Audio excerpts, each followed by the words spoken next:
Hey detectives! Welcome back. We've got another mysterious case to explore.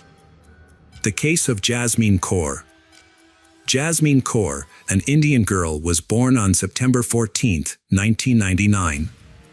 She is the eldest daughter of Rashel Kaur. Jasmeen later had two younger twin brothers named Jerman and Suku. When Jasmeen was 6 years old, her father Rashel Kaur passed away.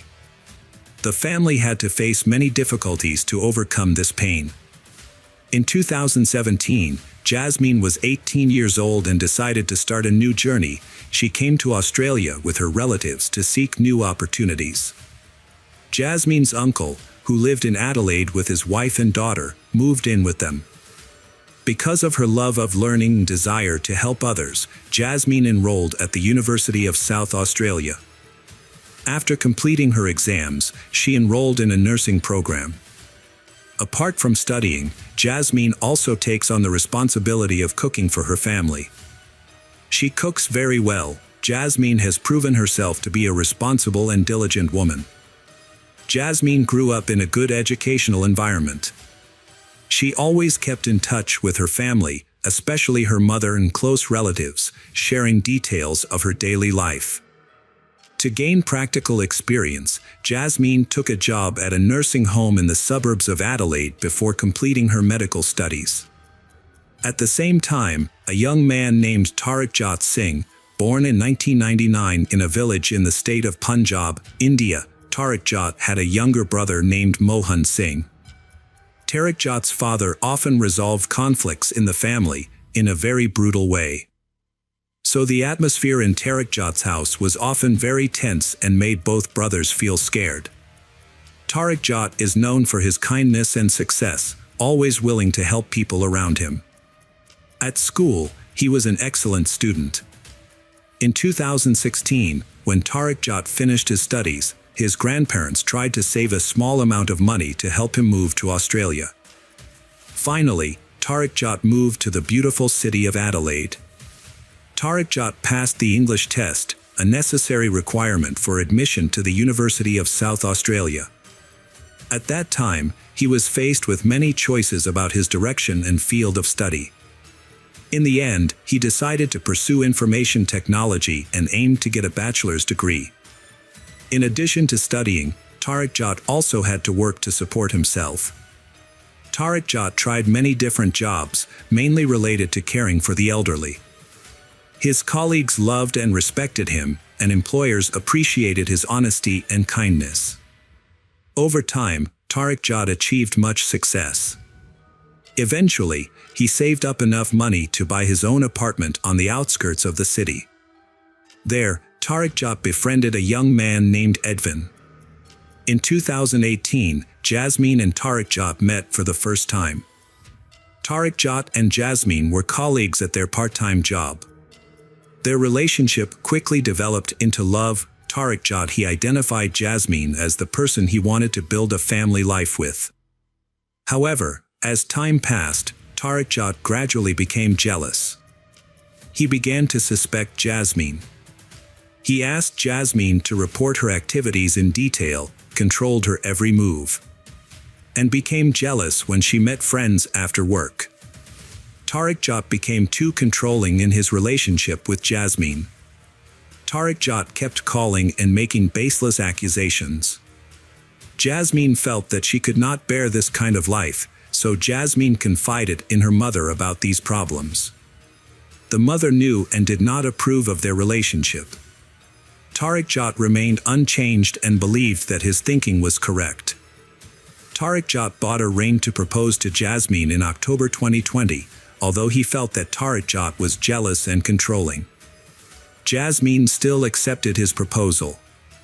Jasmeen began to feel insecure when Tarikjot unexpectedly appeared at her workplace. Although Jasmeen was very happy to have just experienced the feeling of being proposed to, Jasmeen began to doubt Tarikjot's actions. Realizing that the relationship was negatively affecting her mental and emotional health, Jasmeen decided to end the relationship. On January 4, 2021, Jasmeen informed Tarikjot that they had to break up. However, Tariq Jat threatened her that if she left him, he would end his life. The next day, Jasmeen saw Tariq Jat watching her from the window during break time, which made her increasingly worried about her safety. Jasmeen spoke to Tariq Jat and he again begged her to stay, but she was determined to break up. At this point, Tariq Jat began threatening to harm himself and insisted that Jasmeen would be responsible for everything that happened to him. That same night, Jasmeen learned that he had taken a large amount of sleeping pills. Jasmeen immediately contacted a neighbor of Tariq Jat's in the apartment building, who took Tariq Jat to the hospital. At the hospital, Tariq Jat wrote a letter claiming that he had committed suicide because Jasmeen had decided to break up with him as her family forbade their relationship. The next morning, January 6, 2021, a psychiatrist examined Tariq Jat but found no signs of mental illness. After being discharged from the hospital, Tariq Jat went to Jasmeen's house. Tariq Jat said that he needed to talk to Jasmeen about an important matter. And Tariq Jat tried to convince Tariq Jat to come back to him. However, this attempt failed again when Jasmeen refused. In desperation, Tariq Jat threatened to make public a private video of them to Jasmeen's family. Faced with Jasmeen's indifference, Tariq Jat eventually sent the video to her mother. Shocked, Jasmeen's mother Harpreet Kaur contacted her daughter. Harpreet was furious when she received the video.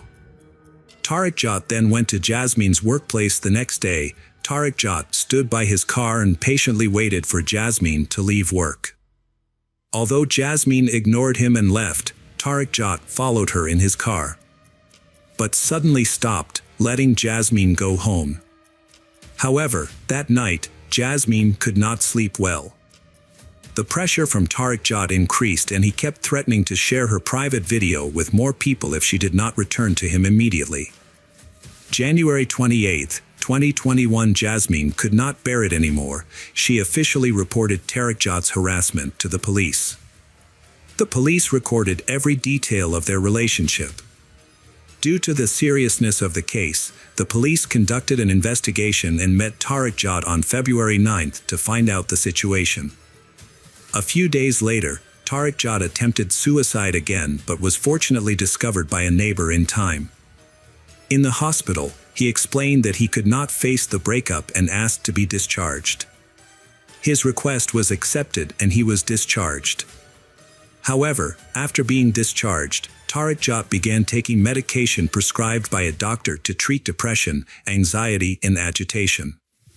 But at the same time, thoughts of harming Jasmeen became stronger in his mind. On March 4, 2021, Tariq Jat collected information about the locations of most of the surveillance cameras in Adelaide. The next day, Tariq Jat used another phone and left it at home to create an alibi. To avoid detection, Tariq Jat borrowed a neighbor's blue Jeep. On the same day, Tariq Jat went to a hardware store to buy necessary items, including gloves, cable ties, and a shovel. However, Tariq Jat did not know that his every move was monitored and recorded by the store's surveillance camera. Tariq Jat then drove to Jasmeen's workplace and waited for her to finish work at around 10 p.m. When she stepped out onto a deserted street, Tariq Jat suddenly attacked, grabbed Jasmeen's arm and dragged her into the car. Tariq Jat covered Jasmeen's mouth and eyes, tied her hands and feet and drove to a deserted location. He then put her in the boot of the car and continued driving to another city, nearly 400 kilometers away from Adelaide. Along the entire route, from 10:30 p.m. to 3:30 a.m., 5 city surveillance cameras recorded him using the car. When he reached a deserted location, Tariq Jat got out of the car and began digging a shallow grave near the road. Then Tariq Jat opened the trunk of the car and tried to stab Jasmeen in the throat with a knife, causing minor injuries. Next, Tariq Jat pushed Jasmeen into the grave and began burying her alive. All of this happened in the early hours of March 6th. After burying Jasmeen, Tariq Jat got back into the car and drove away. Along the way, he discarded Jasmeen's belongings along with the remaining rope, tape, and other items. He also discarded his gloves and hood at a location known as the Death Rock. That same day, Jasmeen's family became worried when she did not return home. When she failed to show up for work, with no news of Jasmeen, her relatives contacted the police and filed the missing person report. During the investigation into Jasmeen's disappearance, police reviewed surveillance footage from Jasmeen's workplace and discovered surveillance video from the night before showing a man near the building who had been driving toward another city for most of the morning. In an effort to identify the suspect, police issued a public appeal for anyone with information about a man in his 20s who had been in contact with Jasmeen or nearby in the days before she went missing. On March 7th, police met with Tariq Jat to question him about previous police reports of stalking. Tariq Jat initially denied any involvement in Jasmeen's disappearance. However, he later told police that he and Jasmeen had argued and she had attempted suicide. Tariq Jat claimed that Jasmeen died after she passed out and he buried her in a remote location. Tariq Jat was later arrested and led police to the place where he had buried Jasmeen. Jasmeen's body was found under 30 centimeters of sand. Jasmeen's hands were tied behind her back, her legs were tied with cable ties, and her eyes and mouth were covered. The cut on Jasmeen's throat was only a superficial wound. An autopsy was performed.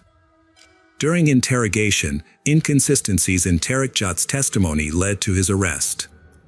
The autopsy revealed that Jasmeen was alive when she was buried and that the cause of death was lack of air. These findings shed light on the horrific nature of the case. On March 8, 2021, Tariq Jat was charged with murder and remanded in pretrial detention. Tariq Jat's first appearance in the Supreme Court was scheduled for March 2022. However, Tariq Jat fell ill. Instead, Tariq Jat's lawyer appeared and pleaded not guilty. The trial was adjourned until February 6, 2023.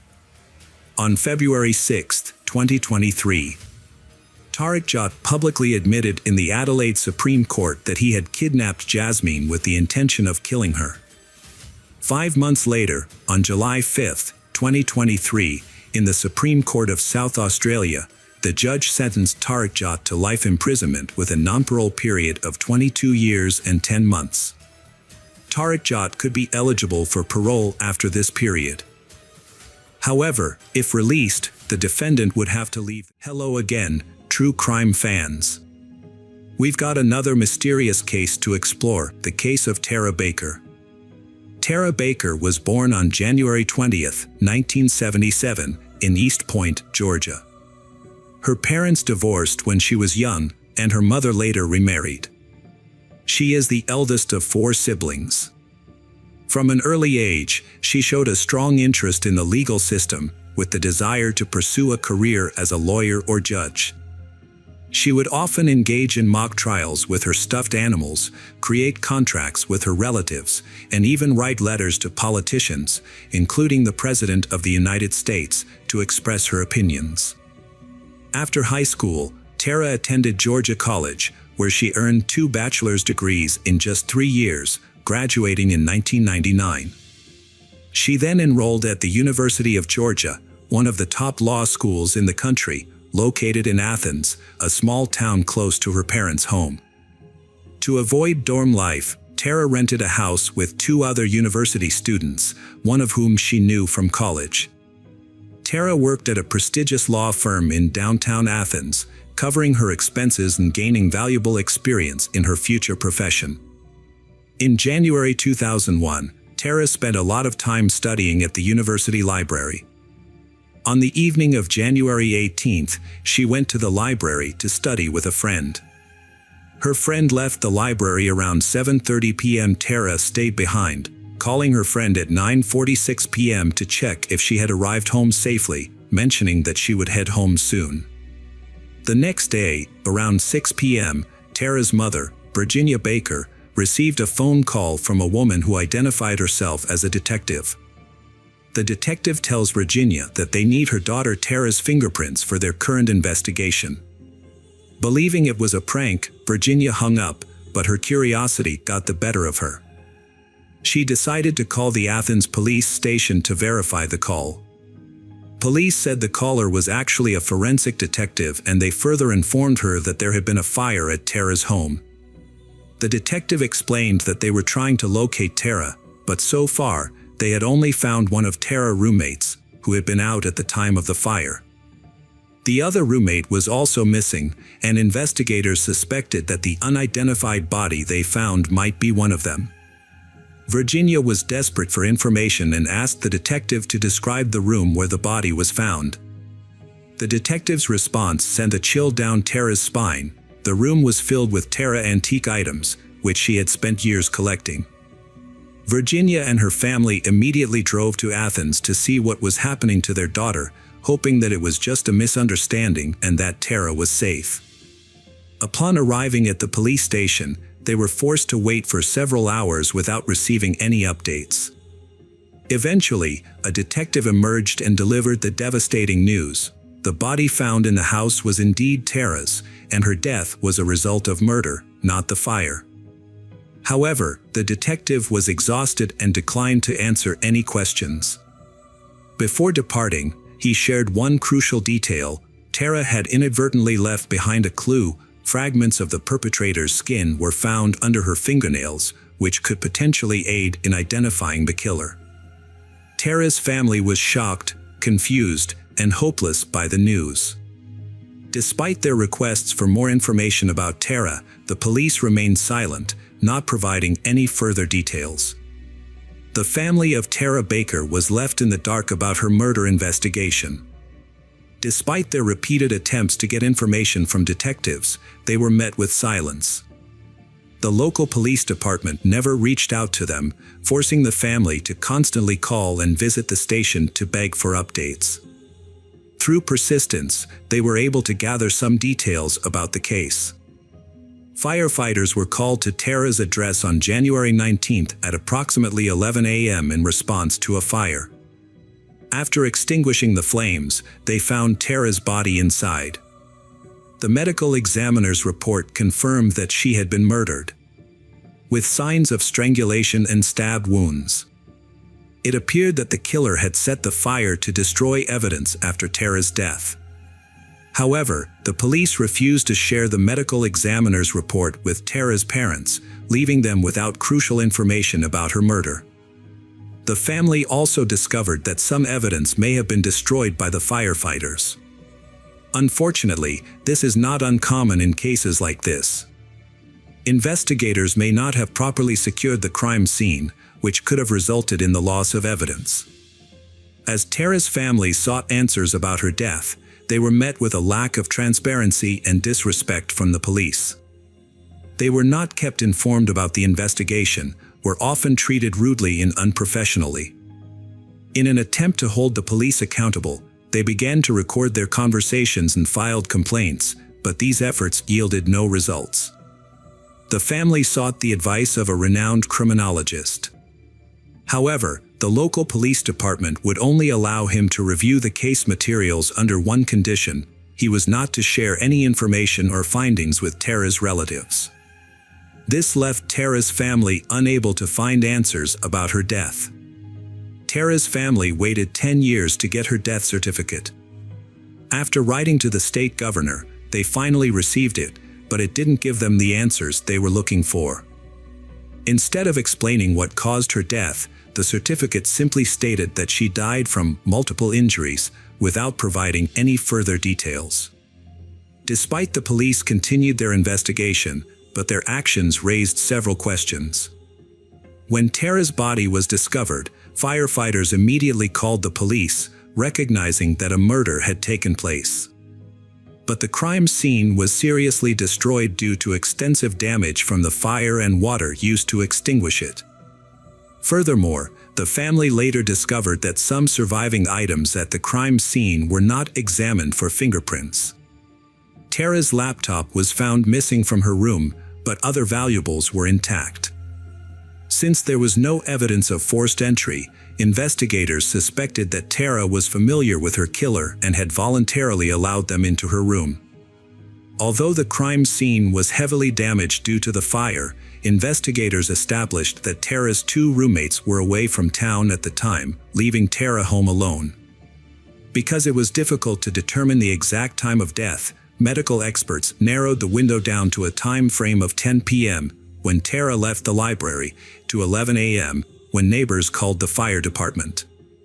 The likelihood of the crime occurring during the early morning hours, given the speed at which the fire spread.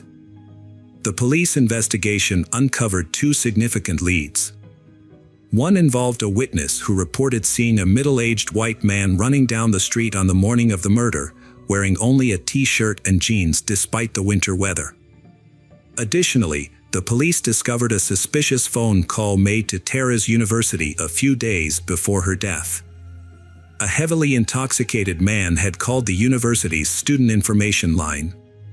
The man managed to correctly provide Tara Baker's name and request her phone number. Although the phone call was highly suspicious, the police were unable to identify the caller. Meanwhile, Tara's boyfriend became an immediate person of interest in the investigation. He provided an alibi, which was verified by the police, but they continued to view him with suspicion. Police have repeatedly questioned him and asked him to provide additional biological samples, answer additional questions, or undergo a lie detector test. Tara's boyfriend was asked to identify her body after the fire. He had traveled from another city to Athens as soon as he heard the news. Although Tara's parents were already in town, the police requested that the boyfriend make the identification. However, he was not allowed to enter the house. Instead, a police officer took a photograph of the body and showed it to him on a camera screen. The boyfriend was shocked and unsure if the body was Tara's. To confirm, he asked to see a pair of earrings he had given her. The officer retrieved the earrings from the body Tara's and showed them to him. After seeing the earrings, the boyfriend confirmed that the body was indeed Tara's. The police then shifted their focus to a male student who had a reputation for being troublesome.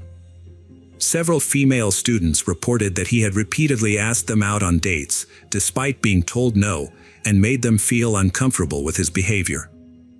The student had also asked Tara out multiple times, despite knowing she had a boyfriend. Detectives investigated the student but found no evidence linking him to the crime. They even asked Tara's friends to monitor the boy's activities, but this did not bring any new progress. Detectives began to focus on another suspect, a guy who was Tara's co-worker.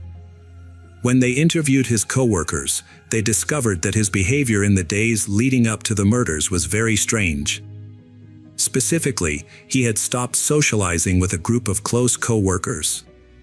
Additionally, just days before the murders, he had told Tara that he would not be able to attend her birthday party, which was scheduled for the day after the murders.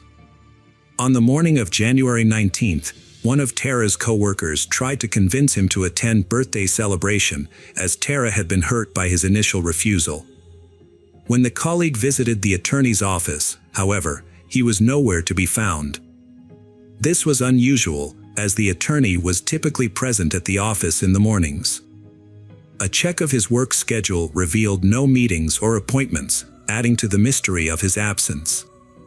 His behavior raised suspicions after Tara's murder.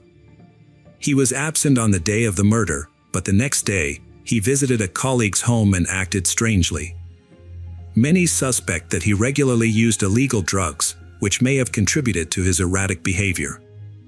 The co-worker noticed several fresh scratches on his neck, which were notable because several pieces of skin were found under Tara's fingernails, suggesting that she may have scratched her attacker in self-defense. When questioned about the scratches, he claimed he got them from a cat and denied any involvement in Tara's murder. However, when asked about his suspicions regarding the killer, his response was unusual. He screams that Tara's father is the culprit, but he cannot produce any evidence to back up his accusation. Furthermore, he resigned from his position just a few months after the murder and left the state. It is unclear whether the police compared his DNA with the samples found under Tara's nails. But they have not shared any information about this aspect of the investigation, even with Tara's relatives. The police discovered that he was married, but still secretly dated two female colleagues. This revelation could explain his unusual behavior and unexplained absences from work. Both women also suspected that he was using illicit substances. However, police found no evidence to prove his involvement in the murder and eventually cleared him as a suspect. The detectives also investigated the maintenance company employees who had access to the house where Tara lived. They had a spare key, which might explain why there was no sign of forced entry. Unfortunately, this lead also yielded no results. Since then, the case has had no new clues. The police continue to search for new suspects and witnesses, but they are keeping many details about their investigation under wraps to avoid it being undermined. The investigation into Tara's murder continued over the years, with several new leads emerging, but it did not yield any results for the investigation. One witness reported seeing an African-American man near Tara's house on the day of the fire, while another claimed to have seen blood on a classmate's notebook shortly after the murder. Despite police efforts to pursue these leads, they ultimately led to dead ends. Tara's parents offered a $77,000 reward in hopes of generating new leads. The detective team working on the case changed several times, but they all encountered considerable difficulties due to lack of evidence. The fire in Tara's room burned most of the evidence, leaving the police with few clues to investigate. 19 years after Tara's murder, a podcast about her case was released, generating renewed interest and attention. The podcast gathered information from Tara's family and individuals connected to the case, re-examining the evidence and helped reinvestigate the case. The police department took notice of the podcast, leading to better cooperation between detectives and Tara's family. For several months, detectives reviewed all available information and evidence, using modern DNA analysis tools to re-examine the evidence. Their efforts paid off on May 13, 2024, when police announced that they had finally arrested the perpetrator, 23 years after the murder. The suspect, Edric Lamont Faust, 48, was arrested, but police did not reveal how they identified the suspect, citing the need to keep some information secret to protect ongoing legal proceedings. Investigators only mentioned that modern DNA analysis tools and other biological evidence played a crucial role in Edric's identification. Further details of the case were not disclosed at the press conference, and police chose to withhold evidence to avoid compromising Edric's trial. However, his arrest documents revealed that he was accused of assaulting Tara. Additionally, a piece of skin was found under Tara's fingernails, which was used to extract the killer's DNA using modern DNA analysis tools. The police had likely known about Edric for years due to his long history of crime, which included multiple arrests. At the time of Tara's murder, he was 25 and lived in the same city as she. Despite this, the police initially found no evidence suggesting that Edric knew Tara. It wasn't until recently, thanks to advanced DNA analysis, that Edric became a suspect in the case. Detectives only started investigating him a few days before his arrest. Edric is currently in jail awaiting trial. The police are confident that they have found the right person, as they obtained irrefutable DNA evidence.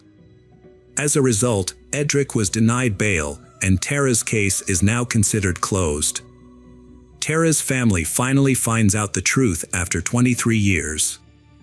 Thanks to a new team of detectives who reopen the case and solve it. Hi there, investigators. It's time to uncover the truth behind another case. The case of Lin family.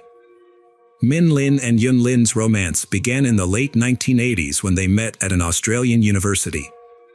They both came from China and had moved to Australia to further their studies. Min had completed her bachelor's degree and was doing an internship, while Yun participated in a student exchange program. They met each other after meeting accidentally in the university hallway. After graduating, they got married and settled in North Epping, Sydney, where their love continued to grow into a strong, close-knit family. Min and Yun had their first child, Brenda Lynn, in August 1994. She was mostly known as Brenda. Their son, Henry, was born in 1997, and their youngest child, Terry, was born in 2000. At the start of the 2000s, Min and Yun decided to start a business, opening a small newsroom. Through their hard work, it became a successful news agency with a publishing arm on Rose Street. The Lin family's business success had brought them economic security. A spacious house, a luxury car, and good education for their children. Min had handled business affairs, while Yun had focused on taking care of their home and children. Neighbors had respected the Lin family for their hard work and kindness. As parents, Min and Yun had been appreciated for their care and love for their children. They had never quarreled, their children had been very obedient and close-knit. Brenda, the eldest daughter, had stood out for her beauty, good academic performance, and kindness towards animals. Henry and Terry, two sons, had been both active and loved sports, especially soccer. As the Lin family had settled into life in Australia and their assets had increased, they had begun bringing relatives from China to live with them. In the early 2000s, Min's parents had been the first to move to North Epping and had helped with childcare. A few years later, Yun's parents also moved to Sydney suburb, with Min and Yun buying them a small house. Yun's sister, Irene, came to live with the Lin family, assisting with household chores and the children. By this time, the Lin family business was generating substantial income, reportedly nearing $1 million annually. In late 2007, Min Lin's younger sister, Kathy, and her husband, Robert, moved to Australia in search of better opportunities. They had visited before and briefly lived in Melbourne but had returned to China. This time, they were determined to settle in Australia for good. Robert was a former successful ear, nose, and throat doctor in China, decided to try his hand at entrepreneurship. He and his wife invested all their savings in a restaurant in Sydney, but the business struggled and eventually closed. Robert's subsequent attempts to open a cafe or snack bar also failed due to his lack of business skills and financial management experience. Lin's family had a habit of meeting every Friday night. Their last family gathering took place on July 17, 2009, at Kathy and Min's parents' home.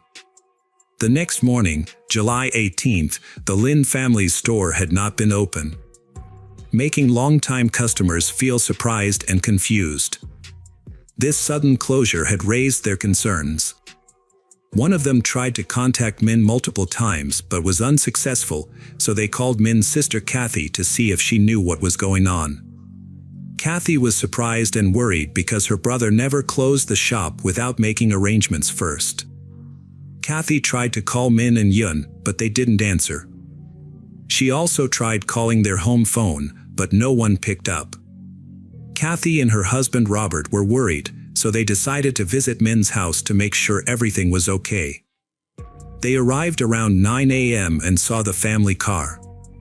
They went to the house. The front door was unlocked, but there was no sign of Min or his family inside. Kathy went upstairs. When she opened the bedroom door, she was shocked by what she saw. The room was covered in blood, including the floor, walls, ceiling, furniture, and curtains. Yun Lin's body was on the floor near the bed, and she had been severely mutilated. Kathy screamed and stumbled backward, was shocked by the gruesome scene. In the room next to where Irene slept, a terrible scene took place. Irene lay motionless on the bed, her face beaten and bruised. The bedrooms of Henry, 12, and Terry, 9, also revealed horrifying scenes. Both were brutally beaten to death. Their bodies were found in separate corners of the room. Min Lin's body was found in his bedroom, covered with a blanket soaked in blood. He was killed in the same way as his family. It seems he was the first victim, followed by his wife, her sister, and then the two boys. Kathy immediately contacted emergency services. After Kathy's urgent call, Robert left to fetch the Lynn's parents, who lived about 10 kilometers from the crime scene. Police and paramedics arrived quickly, encountering what they described as one of the most horrific crime scenes they had witnessed. Tragically, the Lynn family members were all killed. Each person died from multiple blows to the head with a heavy blunt object similar to a hammer. However, the crime weapon was not found at the scene. The initial examination of the crime scene did not reveal any important clues. The killer did not leave the murder weapon behind, and they did not take any valuables or money. This suggests that the main goal was to kill the Lynn family, not to steal from them. At first, investigators thought there might be multiple attackers because it seemed unlikely that one person could overpower so many people. However, evidence showed that the children were awake during the attack and tried to escape. There were blood stains and splatters throughout the house. Oddly, all adult victims had head injuries and showed signs of strangulation. Investigators found identical bloody shoe prints in each room with a tread pattern. Although they could not identify the shoe brand, they determined the shoe size. No fingerprints were found, suggesting the killers wore gloves. Initially, the police had no leads or theories about the perpetrator's identity. Friends and neighbors of the Lynn family all said that the family had no known enemies, making the motive for the brutal massacre unclear. The attack occurred between midnight and 3 a.m. on July 18th. Brenda Lynn, the eldest child and now sole survivor of the Lynn family, was attending school in New Caledonia at the time of the tragedy. She learned about the incident through social media and initially did not believe it was related to her family, but the truth devastated her. Brenda soon received a call from her Aunt Kathy, who tearfully confirmed the devastating news. Brenda was immediately flown back to Sydney, where Kathy and Robert met her at the airport. She then moved in with them, as her family's home was closed off as a crime scene. The following day, Brenda was taken to the police station, overcome with grief, to be questioned.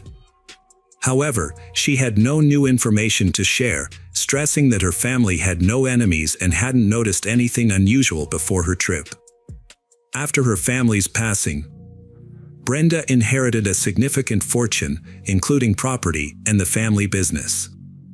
Since she was still a minor and in school, her guardians, Kathy and Robert, took on the responsibility of managing the estate. Brenda's grandparents offered their support, but Kathy and Robert insisted on being her caregivers. Robert even threatened to take legal action if the grandparents sought custody, claiming they were too old to care for a teenager. The matter was eventually resolved, with Brenda remaining in the care of her aunt and uncle. The Lynn's shop and publishing business reopened under new management after a temporary closure. However, Brenda had not yet taken over the business operations. Robert began reviewing the family's financial records, including bank accounts, savings, and real estate. Beside that, experts thoroughly investigated the crime scene, documenting every detail, but no concrete leads were found. They believed the killer acted alone and entered the house quietly, possibly through and with a key. The killer wore size 9.5 shoes with a distinctive tread pattern and likely used a hammer as the lethal weapon, which was never found. The killer wore gloves, leaving no fingerprints or foreign DNA behind. One notable detail was the presence of blood stains on the doorknobs of each bedroom where the killings occurred, indicating the killer's bloodied gloves had touched them. However, there were no blood stains on Brenda's room doorknob, suggesting the killer knew she was not present. The Lynn family tragedy received extensive media coverage. However, with no concrete evidence or suspects, numerous implausible theories surfaced. Speculation about the family's supposed vast wealth leading to their murder. As the investigation had stalled, no suspects had emerged for the probe. The theory of a robbery had eventually been abandoned because the killer had left money and valuables intact, suggesting the sole motive had been to kill family members. Furthermore, the fact that the house had lost power on the night of the murder suggested that the murderer had been someone who was familiar with the location of the electrical panel. The attacker's ability to control the house in darkness showed that he had prior knowledge of the house's layout. When reviewing the case, an investigator replayed Kathy's emergency call looking for missed clues. An important hint was detected in the recording. The recording captured Kathy's frantic attempts to explain the situation, her words interrupted by crying and sobbing. At the end of the call, Kathy mentioned her husband's name and talked to him in Cantonese. This piqued the investigators' interest, causing them to translate her words. The translation revealed that Kathy was pleading with Robert not to leave Kathy home alone. This was significant since Robert had left Kathy at the scene of the crime to pick up her parents, despite the potential danger. With 5 people brutally murdered and the killer possibly still inside, Robert's calm aroused suspicion, as if he already knew for certain that Kathy was safe. The police finally identified Robert as the main suspect. A crucial discovery was that Robert had a key to Min's house, which had been given to Robert shortly before the tragedy. However, Robert never mentioned this during questioning, and his wife Kathy was unaware that Min had given him the key. It was Brenda who unintentionally revealed this important information to investigators. Further investigation showed that Robert's claim of being a successful ear, nose, and throat doctor was false. Although he had a medical degree, he had never had a stable job in the field. There were rumors that he had fled to Australia to avoid punishment for alleged bribery charges in China. In Australia, Robert failed to establish a successful career and wasted his remaining savings on unsuccessful business ventures. After moving to North Keeping, he became idle, relying on his wife's income. Once the guardianship papers for Brenda were finalized, Robert acted as if he had inherited the Lin family's estate. His first move was to force Yun's parents out of their home, which Min had bought for them. Although the house remained in Min's name, Min and Kathy's parents were still allowed to stay in their own home that was also purchased for them. Based on this information, investigators suspected he had a long-standing plot to usurp Min family property, money, and profitable business. However, the police could not arrest Robert yet due to a lack of concrete evidence. Through a combination of interrogation, surveillance, and other methods, the investigation team was granted permission to install hidden cameras in the Robert household. They hoped to gather the evidence needed to prove Robert's guilt. The breakthrough came sooner than expected, starting with an unexpected revelation from Kathy during an interrogation. Kathy mentioned Robert's preference for a specific brand of shoes. A few years ago, Robert bought 2 pairs of limited edition sneakers that he really liked. He had worn out one pair and thrown it away, but kept the other pair at home. What's important to note is that Robert's shoe size, 9.5, matched the size of the shoes worn by the killers. The crucial evidence was caught on a hidden camera, which showed Robert deliberately destroying the box that held the remaining pair of shoes. A search warrant was issued for Robert's home. During the search, police found a new pair of size 9.5 sneakers with the same pattern as the pattern collected at the crime scene.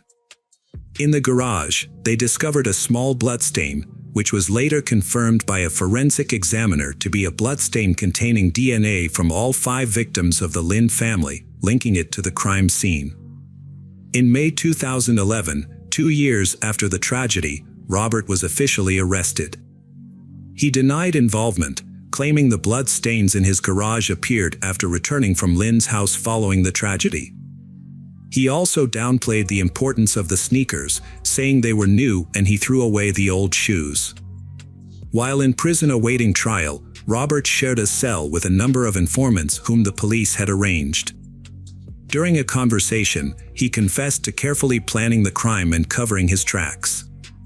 He bought the weapon in a store without surveillance cameras and gave his wife tea so she wouldn't wake up while he was committing the crime. He removed the hammer, shoes, gloves, and clothes so police would never find them. At trial, Robert denied everything. The only evidence against him is what the informant said and some indirectly clues. The jury failed to find Robert guilty and he was released on bail in December 2015. But when the trial resumed in June 2016, another informant said Robert had confessed to being haunted by Brenda since she was 13 years old. Brenda was questioned again and tearfully said Robert forced her to have sex when she first moved in. She kept silent about the abuse for years because she was afraid of what Robert might do. With this new information and other evidence, Robert was officially convicted of all charges. He was given 5 life sentences without the possibility of parole, 1 for each murder. All of his appeals were rejected. Welcome back, mystery lovers. Today's case is going to keep you on the edge of your seat. The case of Cassandra Cantrell. Cassandra and Robert were twins. As children, Cassandra and Robert liked to tell each other scary stories in a room with the lights off. Robert was a talented storyteller. Cassandra always found Robert's stories interesting. In every story, Robert played a small but brave man. In addition, Cassandra and Robert also watched the animated series Scooby-Doo together. Although their mother, Mary Smith, did not share Cassandra's passion to instill in her children a love of reading, she bought them many books about scary stories. Loving horror stories was the passion of the 2 siblings. They even collected figurines of villains and, as adults, seriously considered opening a horror-themed bookstore. Not long after, Cassandra's interest in horror movies brought her to the studio in 2004. She got a cameo role in a scary movie that, although it did not become popular, still made Robert envious of Cassandra. Robert began asking Cassandra to make him a deal. Robert asked Cassandra to give him a role in the movie she was filming. Cassandra readily agreed. Robert was happy, but he couldn't play even a supporting role in a soap opera. The head of the cast in that movie was Colin Dudley, who had a crush on Cassandra since her first days in the movie. At the company Halloween party, Cassandra dressed as Velma from Scooby-Doo and Colin dressed as Alex from A Clockwork Orange. During the party, Colin walked around with a glass of milk all evening, glaring at everyone, just like his character did in the movie, and he also said a lot of quotes from the book. Finally, he stopped in front of Cassandra and said that her beauty made Colin want to destroy it. Cassandra thought it was a compliment and they quickly started dating. But their relationship didn't last long, only a few months. Colin found another actress named Rebecca and began dating her, after which Colin and Rebecca began living together. One day, on August 25, 2020, Cassandra Cantrell suddenly disappeared. When her mother, Mary Smith, tried to contact her, she did not answer the phone. Mary went to report the incident to the police, and a search was quickly launched. After several days of searching, police found her car under the bridge. Also, the bad news was that the car was unlocked and the keys were still inside. There was no reason for Cassandra to appear here. This place was considered a homeless shelter where violence often occurred. Officers had to go through the neighborhood questioning many homeless people. But none of them had ever seen Cassandra, and none of them knew when the car appeared here. The detective participating in the search for Cassandra requested to locate Cassandra's cell phone. The signal showed the phone was in the water closest to the bridge, which meant detectives wouldn't be able to recover it and couldn't get the information they needed. To search more closely, a team of divers was about to search the coastal area for Cassandra. Before starting, they stood on the shore, picked up rocks, and threw them into the water to gauge the distance they could throw. Cassandra's mother mentioned that Cassandra's phone case had rhinestones, making it easy to spot. The phone was soon found, but Cassandra's body was not. Mary expressed her grief, saying she had looked forward to being a grandmother soon and hadn't even had time to set up a crib for her expected grandchild, which was still in its box in the garage. She wondered what to do with it now, unknowingly providing important information for the investigation. According to statistics, many crimes against pregnant women are committed by their partners. However, Mary Smith did not know who Cassandra's boyfriend was. Cassandra was not married and didn't seem to be in a relationship, yet she was pregnant. Mary had no information about him, despite knowing that Cassandra often spoke to someone on the phone. However, the phone number was not saved in Cassandra's phone book, and Mary couldn't recall the number. It's common for girls to confide in at least one friend about their relationships, especially when it comes to something as significant as pregnancy. The police found such a friend, who revealed that Cassandra had reconnected with her ex-boyfriend, Colin Dudley. They had a brief relationship in 2004, but it was surprising that they rekindled their romance 15 years after breaking up. When Cassandra discovered she had been pregnant, she had hesitated to inform Colin.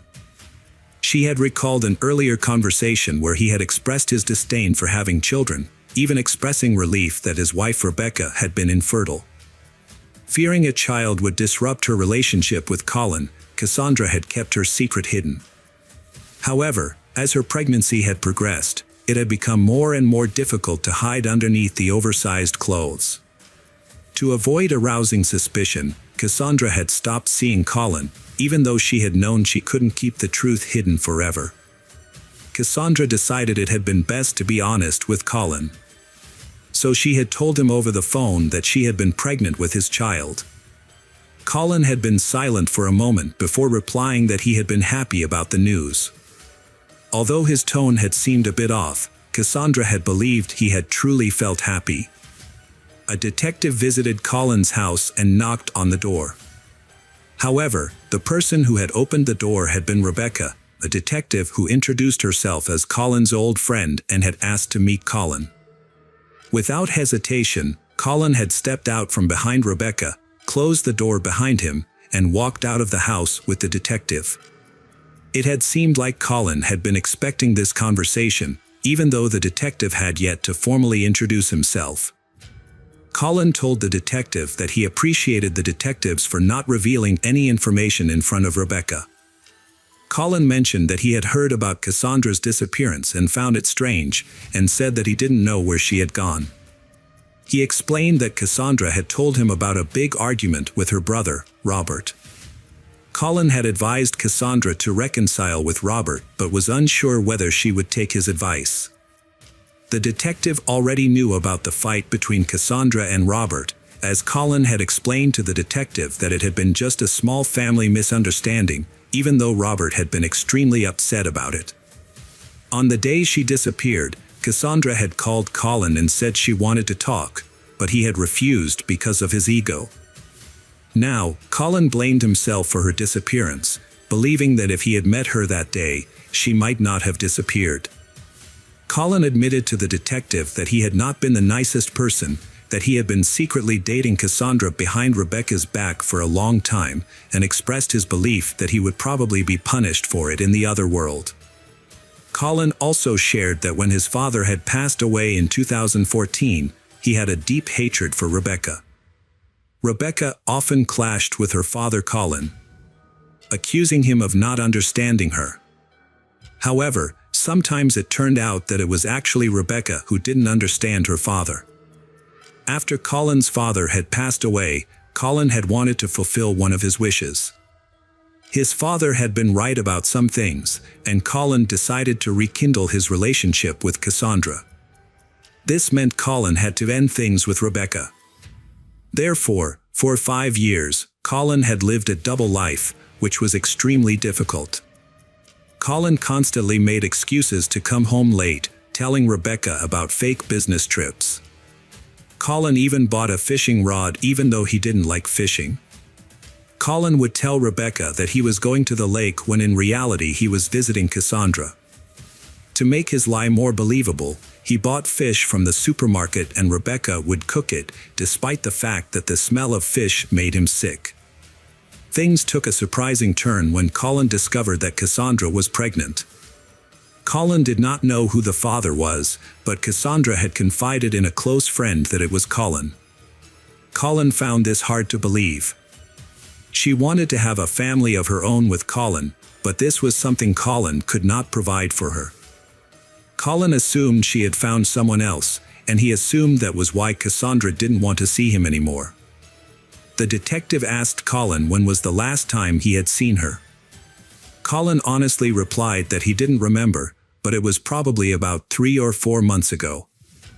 Colin said that he had run into Cassandra at the mall, but only briefly because Rebecca was trying on clothes, and he had gotten tired of waiting, so he walked to the coffee shop. Colin asked the police officer one last time if they had any chance of finding Cassandra alive. The detective replied that they were doing everything they could and asked Colin to believe him.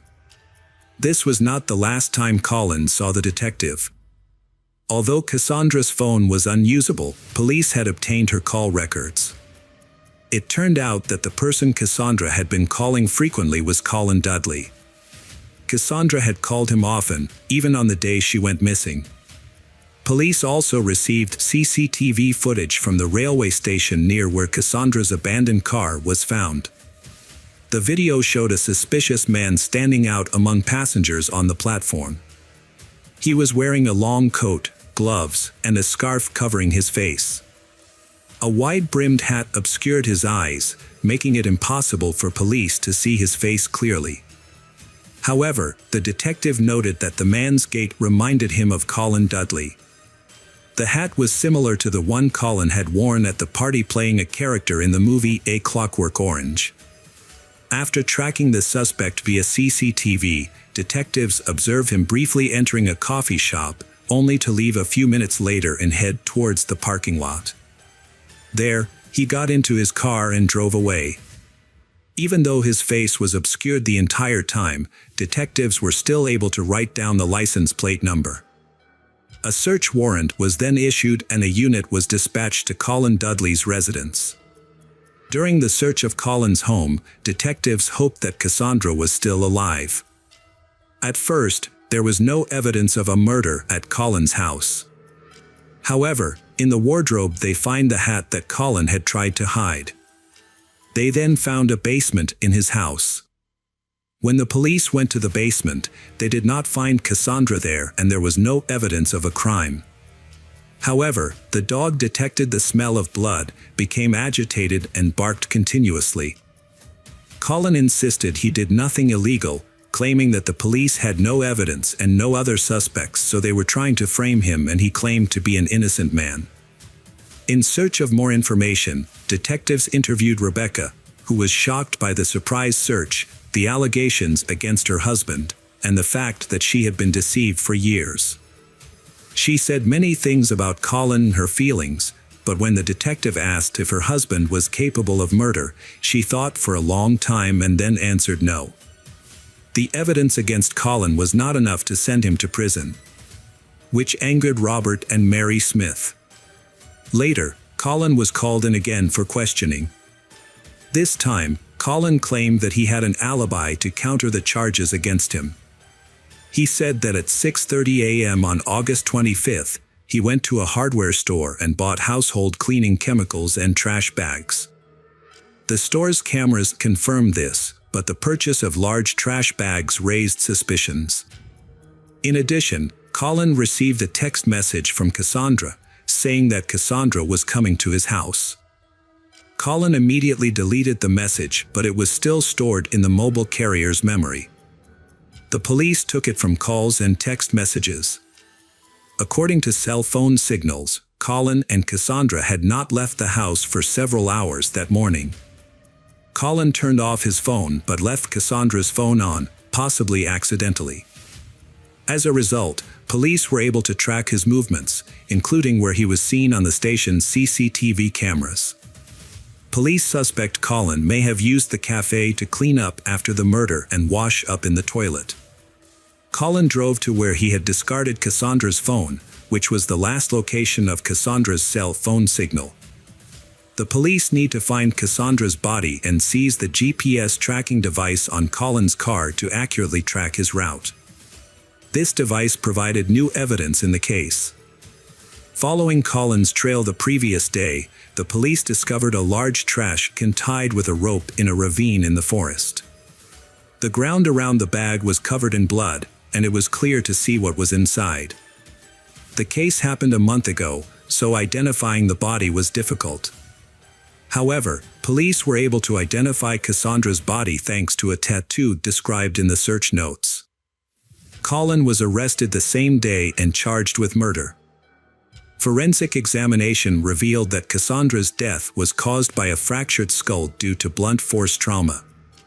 During the trial, the police presented Colin Dudley's motive for committing the crime. However, due to a lack of witnesses and physical evidence, including the murder weapon, it was impossible to convince the jury that Colin was guilty. To resolve the case, the court offered Colin a plea deal stating that if he pleaded guilty, he would receive a reduced sentence. Colin accepted the deal and was sentenced to 26 years in prison. Cassandra's mother and brother were deeply saddened by the outcome, as they still grappled with feelings of guilt for not having met Cassandra before her death. They are especially worried about the fact that Colin may one day be released from prison, free to live the rest of his life regardless of the crimes he has committed against their family. Welcome back, detectives. Let's dive into another horrible case. The case of Kelly Cochran. Christopher Reagan was born and raised in Detroit, Michigan, where he spent his early years. At the age of 20, he decided to serve his country and joined the military. Christopher committed himself to protecting the peace and safety of his fellow citizens. Christopher was stationed at a military base near Marquette, where he met Terry O'Donnell, a young teacher from Iron River. They lived in the same area and would often see each other around town as they spent more time together. They remained close friends for many years, but Christopher eventually decided to leave the military and move to Traverse City. Despite the distance between them, they continued to communicate regularly, and in December 2012, Christopher asked Terry to take their relationship to the next level. Terry and Christopher have known each other for many years. They find they have a lot in common. They decide to live together. Terry and Christopher choose Iron River as the perfect place for them to settle down. Christopher finds a job at a factory that makes parts for military ships, where he becomes a supervisor. However, after 2 years of living together, problems began to arise in their relationship. Unfortunately, they didn't make an effort to work through their issues, and it became clear that their relationship was coming to an end. Eventually, they made the difficult decision to go their separate ways. Despite the breakup, they were able to part on good terms and remain friends. After breaking up with Terry, Christopher realized that he couldn't live in her house anymore, so he decided to rent his own house. He felt that the town he lived in was too small, and he wanted a more dynamic city. Christopher began applying for jobs in various locations, sending out his resume in search of a new job. In October 2014, Christopher found a job in Asheville, North Carolina. As Christopher settled into his new life in Asheville, he contacted Terry on October 14th, telling her that he would be taking the day off tomorrow and looking forward to meeting Terry for a walk. However, on October 15th, Christopher did not contact Terry as planned. Terry became worried and tried calling him for several days, but he did not answer. She even contacted their mutual friends. 10 days after Christopher went missing, Terry filed a police report. The police accepted the report and told Terry that Christopher had probably moved to a new job in North Carolina and that he had started a new life and wanted to contact old friends. To avoid speculation, investigators conducted a thorough investigation. They identified Christopher's new workplace and contacted an employee to gather information. However, surprisingly, they found out that Christopher had not shown up to work in 10 days. The police then suspected that he might have been involved in an accident, given his frequent solo outdoor trips. The search for Christopher led investigators to the local woods, where he was known to frequent. Trained search dogs were brought in to aid in the effort. But no signs of Christopher were found. Terry, concerned that Christopher may have been injured or in an accident, suggested searching his former apartment. The investigators agreed and visited the apartment, where they were met with a scene of disarray. Clothes and belongings were scattered across the floor, and closets were left open. Initially, they thought that Christopher might have simply been messy, but Terry disputed this, stating that Christopher was typically neat and organized. The detectives started to suspect a connection between the recent events and the crime. After investigating Christopher's home, they decided to expand their search. A thorough search of the neighborhood led them to find Christopher's car 8 miles outside Iron River, near the city limits. The police found it unusual that the car was left there, suggesting it might have been abandoned unintentionally. After forcing open a door, they searched the interior and found nothing suspicious, only ordinary clothing. However, one of the officers noticed a small yellow piece of paper on the front passenger seat with a detailed route written on it. They decided to follow the route to see where it led. Although the paper did not specify an exact address, the directions were clear. According to Terry, Christopher, although familiar with the city of Iron River, did not know the local street names, so he wrote down the directions using landmarks such as bus stops and gas stations. Terry deduced from the detailed notes that this was Christopher's first time visiting the location. The detectives followed the route outlined on the paper, which led them to a nearby town and a specific house mentioned in Christopher's notes. When they arrived, they knocked on the door to gather information in Christopher's connection to the location. A man named Jasmeen Kaur answered the door, and his wife Kelly was there. The police explained that they were investigating Christopher's disappearance and had found a lead pointing to this address. Terry, who worked with Christopher at the same factory, revealed that they were co-workers. She had tried to contact Christopher via text message in mid-October but had not received a response. Investigators found a note in Christopher's car that showed the route to Jason's house. Although confused, Jason and Kelly agreed to cooperate with the investigation. After a short interrogation without any further clues, the detectives left Jasmeen Kaur's house. Detectives then interviewed Christopher's co-workers at the factory. A supervisor shared that Christopher had been having an affair with Kelly Kaur, which was an open secret among employees. This revelation sparked interest, leading investigators to re-question the Jason and Kelly. During re-interrogation, Kelly confessed to her relationship with Christopher. However, she claimed that she could not reveal this information earlier because her husband Jason was present. According to Kelly, Jason agreed to her affair. However, Christopher's colleagues disputed Kelly's story. They claimed that Jason did not approve of Kelly's affair. When Jason was later brought in for questioning, he completely denied approving of Kelly's affair. His strong objection to Kelly's infidelity aroused suspicion and made him a suspect. The investigation into Christopher's disappearance was ongoing, but the lack of concrete evidence made it impossible to determine whether Kelly was involved. As a result, Kelly and Jason were released from the police station. The case remained unsolved for 5 months. In March 2015, a new investigator, Detective Jeremy Ogden from the Hobart Police Department, took over the case. Jeremy Ogden began by thoroughly examining the Jasmeen Kaur family's background. Kelly and Jason had met in high school and started living together soon after graduation. They had distinct personalities. Kelly was outgoing, sociable, and talkative, while Jason was quiet and reserved. He rarely initiated conversations, only responding to questions asked of him.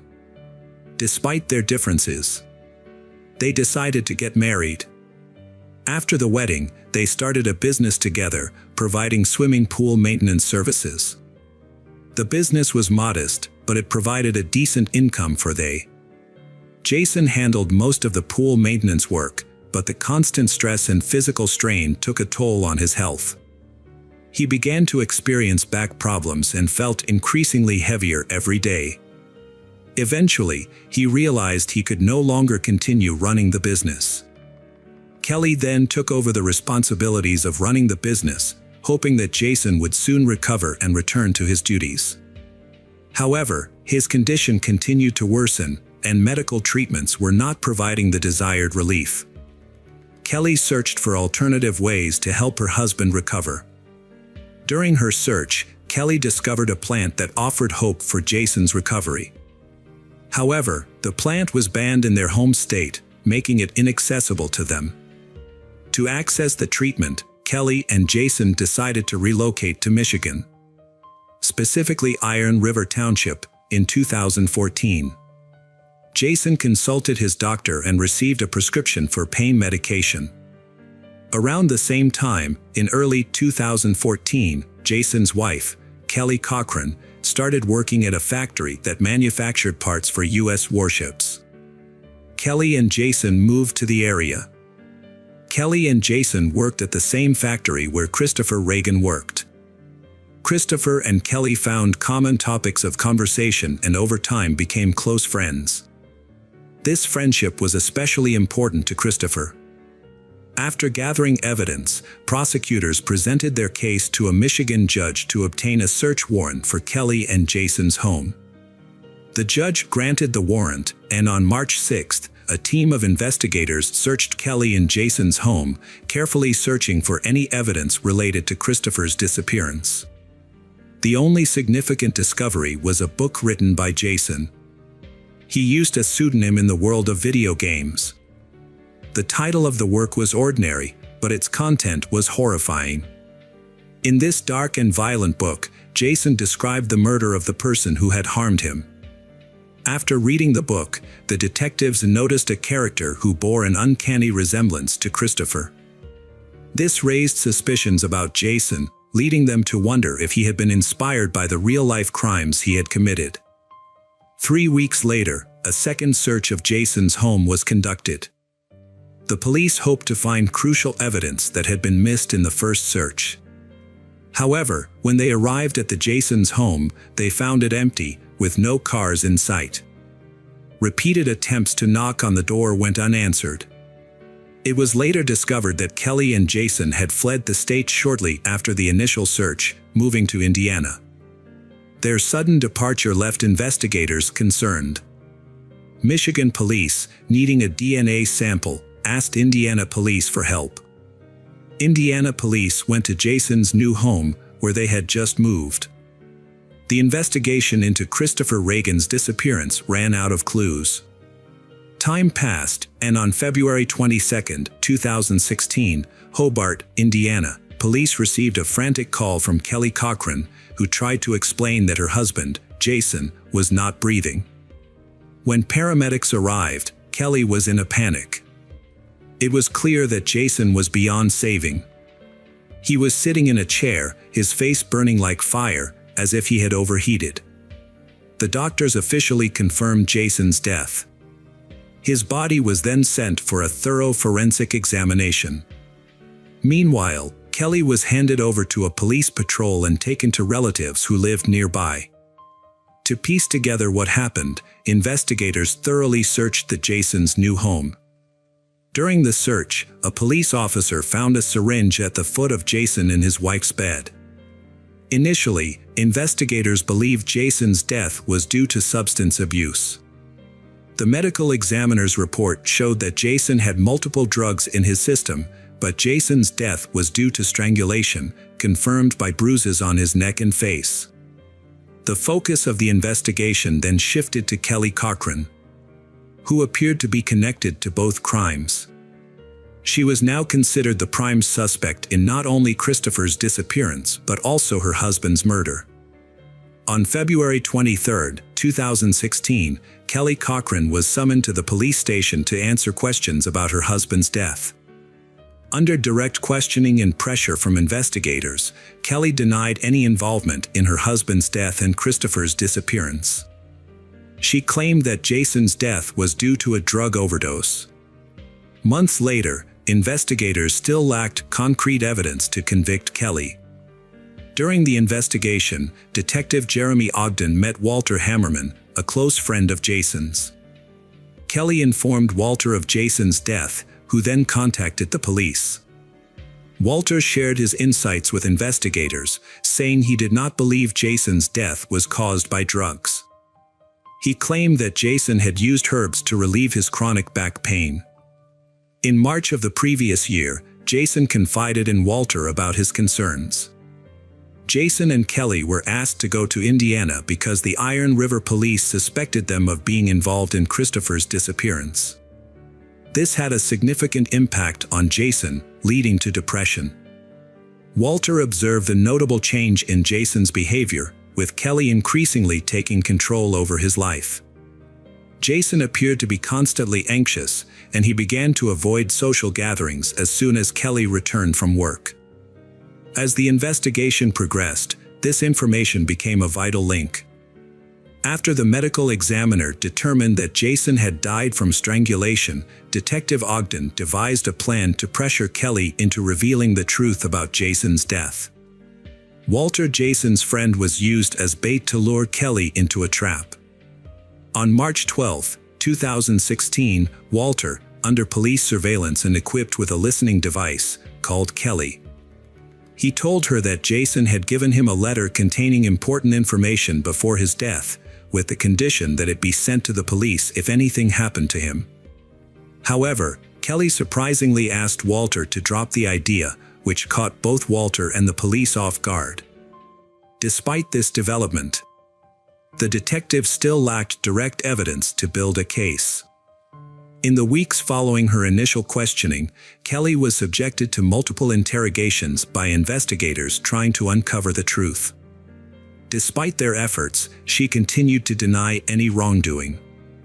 However, on April 26, 2016, it became apparent that Kelly Cochran had evaded the scrutiny of investigators and was on the loose.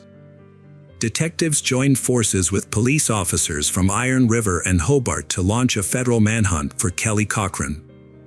Walter Hammerman, who had cooperated with the police, was shocked and frightened by the news. He feared that Kelly might never be caught and could potentially harm him again. As the search for Kelly intensified, her phone went off, leading investigators to believe she was deliberately concealing her location. Kelly evaded police and fled to Wingo, Kentucky, over 6 hours away from Hobart. A detective notified the local authorities to exercise extreme caution if they found Kelly. Police in Wingo identified Kelly at her cousin's house on April 28.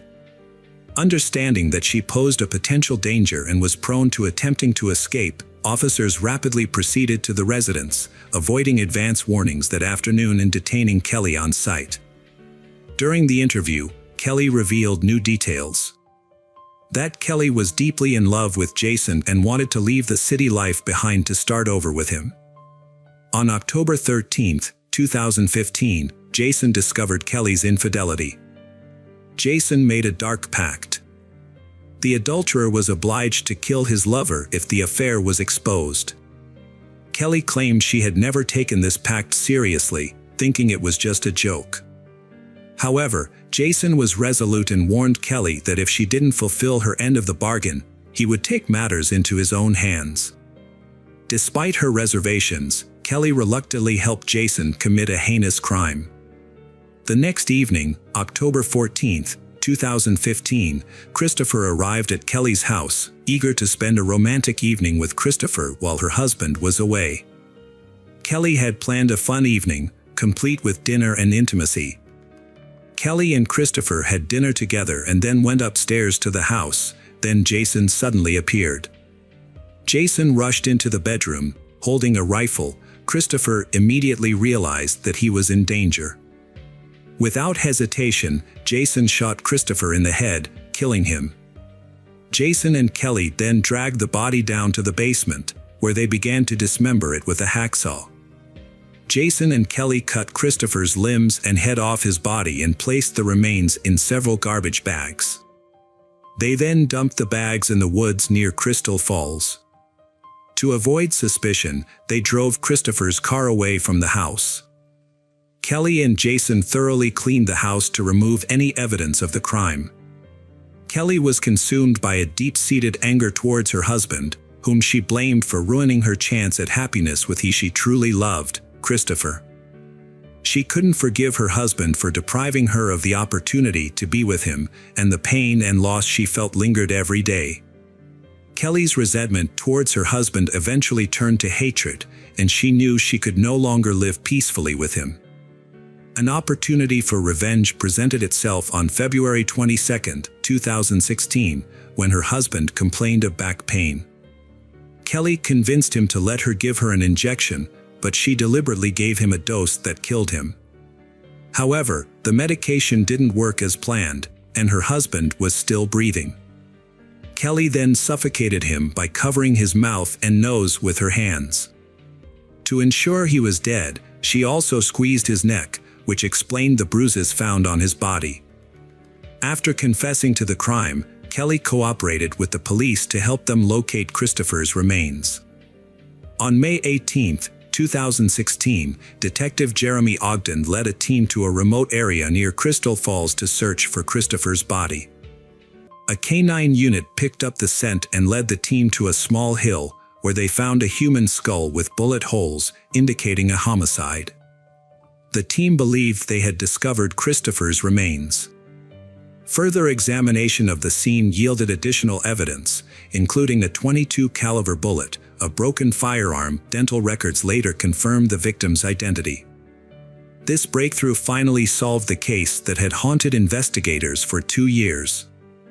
Kelly Cochran was formally charged with the murders of Christopher and Jason Cochran in April 2016. On February 13, 2017, Kelly was brought to court in Michigan to face charges. The prosecutor argued that Kelly was the mastermind behind the crime and that she had planned and executed. The prosecution presented strong evidence, including Kelly's own confession, to support their case. However, Kelly told a different story. She claimed that her husband, Jason, was the one who had planned and committed the crime. According to Kelly, Jason was jealous and had been abusing her. On the day of the crime, Jason allegedly hid in the basement and surprised Kelly and Christopher, then shot Christopher in a fit of rage. Kelly also claimed that Jason had forced her to help him dismember the body by threatening to harm her. Despite Kelly's new version of events, the jury found her guilty of premeditated murder after deliberating for 3 hours. She was sentenced to life in prison without the possibility of parole. After being sentenced, Kelly Cochran was sent directly to Crown Point Correctional Facility in Ionia, Michigan, where she is currently serving her sentence. Hello again, true crime fans. We've got another mysterious case to explore. The case of Sheil Kovlin. Sheil Kovlin grew up on the west side of Manhattan. Shelley's life was marked by a love of learning and academic excellence, earning a degree in wealth management. This degree opened the door to a successful career in Swiss banking. Sheil's career flourished, and she became skilled at managing multi-million-dollar portfolios for her clients. However, despite her professional success and financial security, Sheil felt unfulfilled. She longed to start a family of her own and become a mother. In an effort to change her circumstances, Sheil attended a Jewish singles event in February 1998, where she met a 26-year-old man named Rod Kovlin, who also worked in the banking sector. Sheil and Rod were a young couple with many similar interests and ambitions. Their relationship developed quickly despite their significant age difference. They spent all their time together and then decided to get married, feeling that everything was just right. Some people thought they were rushing into marriage, but for Sheil and Rod, it was perfect. They had 2 beautiful children, a boy and a girl, and their family was complete. However, their happy life was shattered on New Year's Eve 2009 when Sheil died in a tragic accident. At first, the police thought it was just a freak accident. On December 30, 2009, two police officers were finishing their night shift at a Manhattan police station. They received an emergency call from Rod Kovlin, Sheil's husband, who had called in a panic to report that he had found Sheil in her bathtub, submerged in blood, and that she was dead. He followed the police's instructions to pull her out of the water and attempt to resuscitate her. However, it soon became clear that his efforts to save her life would not be successful. As Sheil's body was cold and motionless, Rod Kovlin covered her with a blanket and waited for the police to arrive. Police quickly arrived and investigated the scene. Upon arrival, they assessed the situation and blocked off a downtown Manhattan street. Initially, officers suspected that Sheil's death may have been a suicide. Inside the apartment, the police found scattered children's toys. Proceeding to the bathroom, they discovered the Sheil wrapped in a blanket by her husband. The bloody water in the tub and the wet floor indicated that Rod Kovlin had recently pulled the body from the water. A bleeding wound on the back of Sheil's head was visible. Police found a torn hinge on the cabinet in the bathroom where Sheil died, suggesting she fell after losing her grip on the doorknob. Experts concluded there was no forced entry after checking around the house. The detective working the case decided to talk to the family members. During the interview, it was discovered that Sheil and Rod Kovlin's 9-year-old daughter was the first to discover her mother's body. Traumatized and shocked by what she saw, she told the police what had happened. It turned out that the night before, she and her younger brother had slept in their mother's bed. Waking up in the middle of the night and realizing that her mother was not there, she went looking for her and stumbled upon the horrifying scene in the bathroom. She quickly called her father, Rod Kovlin, who had recently separated from his mother and was downstairs. He rushed into the bathroom, pulled his wife's body out of the water, and called emergency services. Her account of the events matched Rod Kovlin's, supporting the theory that her death was an accident. The police informed Sheil's family of the tragic event, leaving everyone in shock. An autopsy and forensic examination were scheduled for the following day. When the medical examiner contacted investigators to begin the examination, he was surprised to learn that this procedure would not take place, despite being necessary. This left the examiner confused. It was later discovered that a rabbi from Sheil's synagogue had intervened. The rabbi contacted an organization responsible for burying Orthodox Jews, who then asked the police for permission to enter the scene in accordance with the family's religious rites. The police granted permission and a team of rabbis arrived at the scene. They cleaned up the blood in the bathtub and prepared Sheil's body for burial, in accordance with the family's beliefs. Unfortunately, this process destroyed all evidence and clues before they could be examined by the police forensic department. Orthodox Jewish tradition considers autopsies unacceptable because they involve defiling the body of the deceased. The rabbi quickly stepped in to support Sheil's grieving family, who were grateful for the rabbi's help. As a result, the family agreed to forego an autopsy and organize funeral arrangements. Sheil was buried within 24 hours, with hundreds of people attending to pay their respects. Sheil's parents questioned the cause of Sheil's death. Police told them that potential evidence had been destroyed during the cleanup. They thought that a fall in the bathtub would certainly have caused the accident. But the possibility of death from such an accident seemed unlikely. The family hired a private investigator to investigate the circumstances of her death and determine whether it was indeed an accident. The private investigator begins by going to the family home to talk to Sheil's relatives, and learns that Sheil's marriage to Rod Kovlin is having major problems. Their marriage began to fall apart after their 10th wedding anniversary in 2008. Rod Kovlin frequently changed jobs and developed a gambling addiction, spending a lot of money on gambling. Sheil felt neglected because Rod Kovlin spent a lot of time playing video games. Sheil was also frustrated by the amount of money Rod Kovlin's family spent on his frequent trips, and he was unfaithful to her.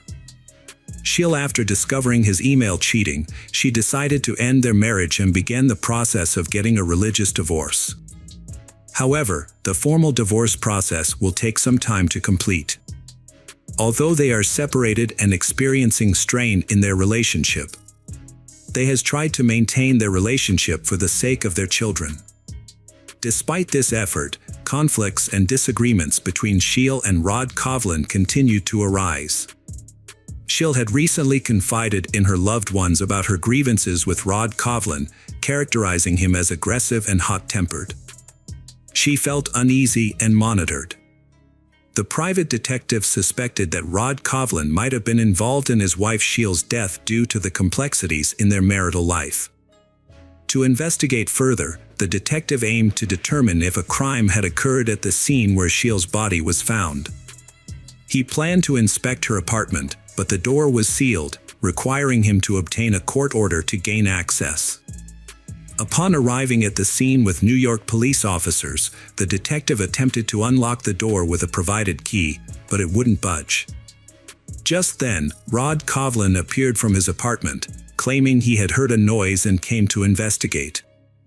When questioned by the police and the detective, Rod Kovlin took the key and easily opened the door. This raised suspicions. Had Rod Kovlin genuinely heard a noise, or was he deliberately keeping an eye on the situation? The detective searched the apartment for evidence of murder. Sheil's family said she was home on December 31st, but her phone was missing. A phone charger was found, but not the phone that he paid particular attention to the hinges, which investigators believed she had ripped off during a fall. The more he examined them, the more he suspected that, with Sheil's strength, ripping off hinges that were firmly attached to the cabinet was impossible. The detective discussed his findings with the police, trying to convince them that Sheil's death was not an accident, but a murder. However, the police remained unconvinced, citing a lack of evidence.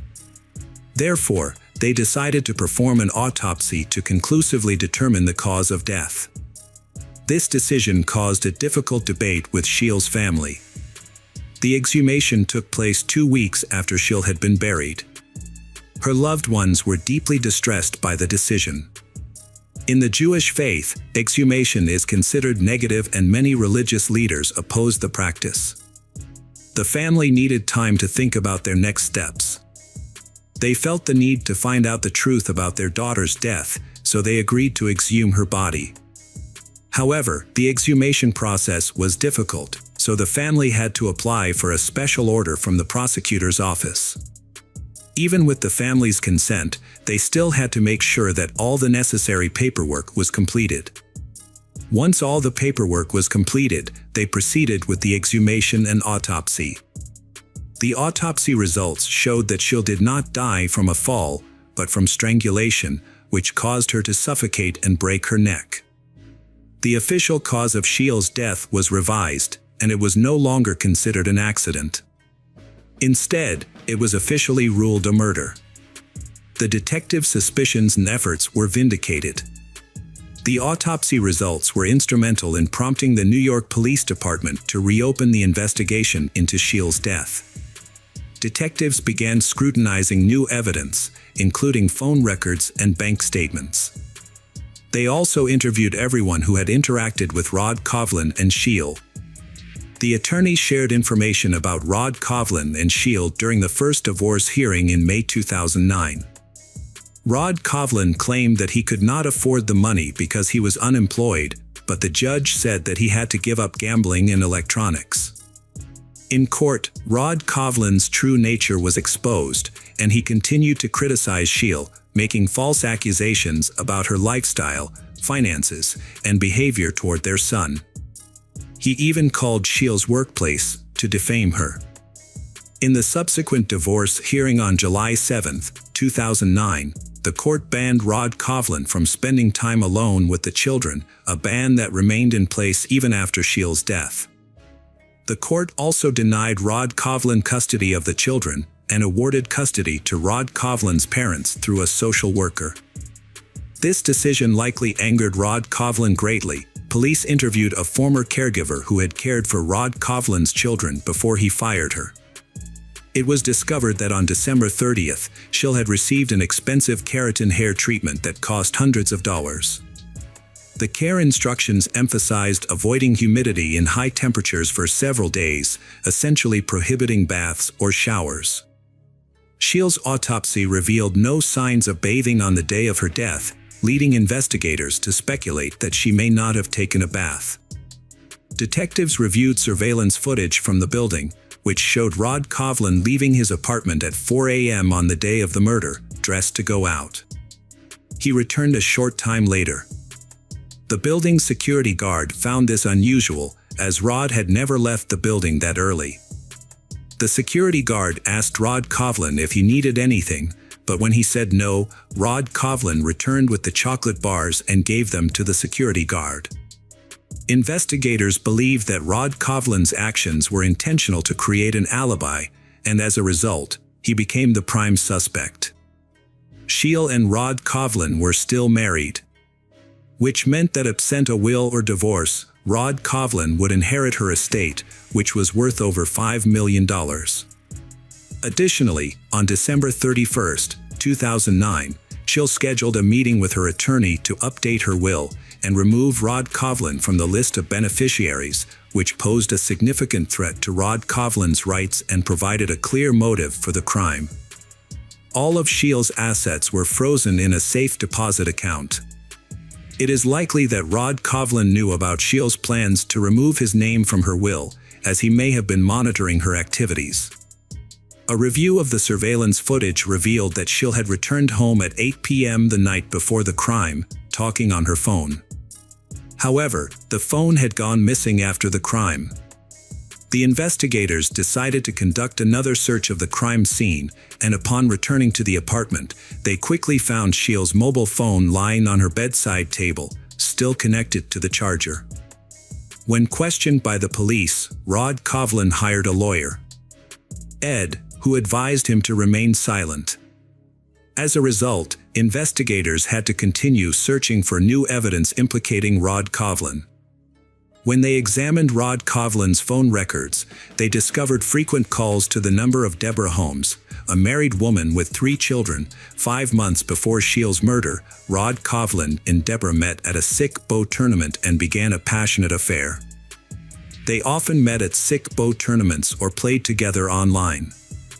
Investigators saw an opportunity to gather information and decided to contact Deborah with a few questions. However, to their surprise, Deborah responded that her attorney had asked her not to cooperate. Faced with Deborah's refusal to speak, the police asked for the name of her attorney. The response revealed that Deborah and Rod Coghlan were the same attorney. As a last resort, the police searched Schill's newly discovered phone for incriminating text messages or electronic communications between Rod and Deborah. All data had been completely erased by a professional. Even skilled programmers were unable to recover the deleted messages. Over time, it became clear that he had succeeded in evading justice. While his crimes may have been well executed, the rabbi's meticulous cleaning of the bathroom was a major factor in hampering the investigation. By removing all traces of blood and other evidence, they destroyed DNA, making it increasingly difficult for investigators to collect evidence. The case stalled because Rod Coghlan confessed to the crime, and a lack of evidence prevented the case from going to trial. 5 years have passed since the investigation into Schill's death began, but no arrests have been made. Police have searched for clues and evidence of Rod Coghlan's involvement in Schill's death for years, but to no avail. However, the case took a turn when Rod Coghlan's mistress, Deborah, came forward. She contacted the police, and they invited her to the station for questioning. Deborah had recently broken up with Rod Coghlan, which prompted her to contact the police. She shared information with the police that Rod Coghlan had conspired to gain custody of the children, but because he was a suspect in Schill's death and did not have custody of the children, he could not access the money Schill left behind. Rod Coghlan hatched a sinister plan to get his hands on Schill's fortune. Rod Kovlin planned to manipulate his 15-year-old daughter into falsely accusing her grandfather, Rod Kovlin's father, of assaulting her. This would result in the grandfather being imprisoned and losing custody of his granddaughter, and Rod Kovlin would give his daughter a large sum of money upon completion of the mission. Meanwhile, Rod Kovlin had been secretly withdrawing funds from the only account he had access to, which was meant for his children's education. His parents discovered that he was misusing the money and were extremely unhappy with his lack of concern for his children's well-being. This led to a heated dispute between Rod Kovlin and his parents. Rod Kovlin's anger towards his parents escalated to the point where he considered harming them. In 2012, he confided in his lover, Deborah, about his plan to have his daughter poison his parents' tea with rat poison. He believed that since his daughter was a minor, she would receive a lighter sentence if caught. Following this, Rod Kovlin came up with several other schemes. He considered burning down his parents' house and trapping them inside by jamming the doors. Rod Kovlin also thought about arranging a fake marriage for his daughter to a Mexican man, which would have forced her to give up part of her inheritance to him. The police were shocked by the details of Rod Kovlin's plans. Deborah secretly collected evidence, storing a large amount of data on hard drives. Deborah realized she was dealing with a psychopath, and she waited until after she broke up with Rod Kovlin to share the evidence with the police. The recordings she collected of Rod Kovlin's conversations with various people. The police now had to listen carefully to these recordings to find conclusive evidence. Deborah's contribution to the investigation was crucial. As the investigators analyzed the recordings, they made a surprising discovery. In a conversation with a friend he met through backgammon, Rod Kovlin casually mentioned that he had keys to Shiel's apartment and could enter it at any time. Investigators found that Rod Kovlin was plotting against his own daughter, planning to pin the responsibility for the Shiel's demise on her. Thanks to all the information gathered, the police finally had compelling evidence to charge Rod Kovlin with the demise of his wife. On November 1, 2015, Rod Kovlin was arrested. Shiel's family awaited the trial of their daughter's perpetrator, but victory was not assured. Rod Kovlin, while incarcerated, shared intimate details of his wife's murder with a fellow inmate. He even reenacted the strangulation, which matched the autopsy results. During the 7-week trial, the jury heard testimony about the heinous crimes he planned to commit, including murdering his wife, targeting his parents, and framing his own children. The jury was horrified by his cold-blooded nature. In March 2019, the court convicted Rod Kovlin of murdering his wife, Shiel.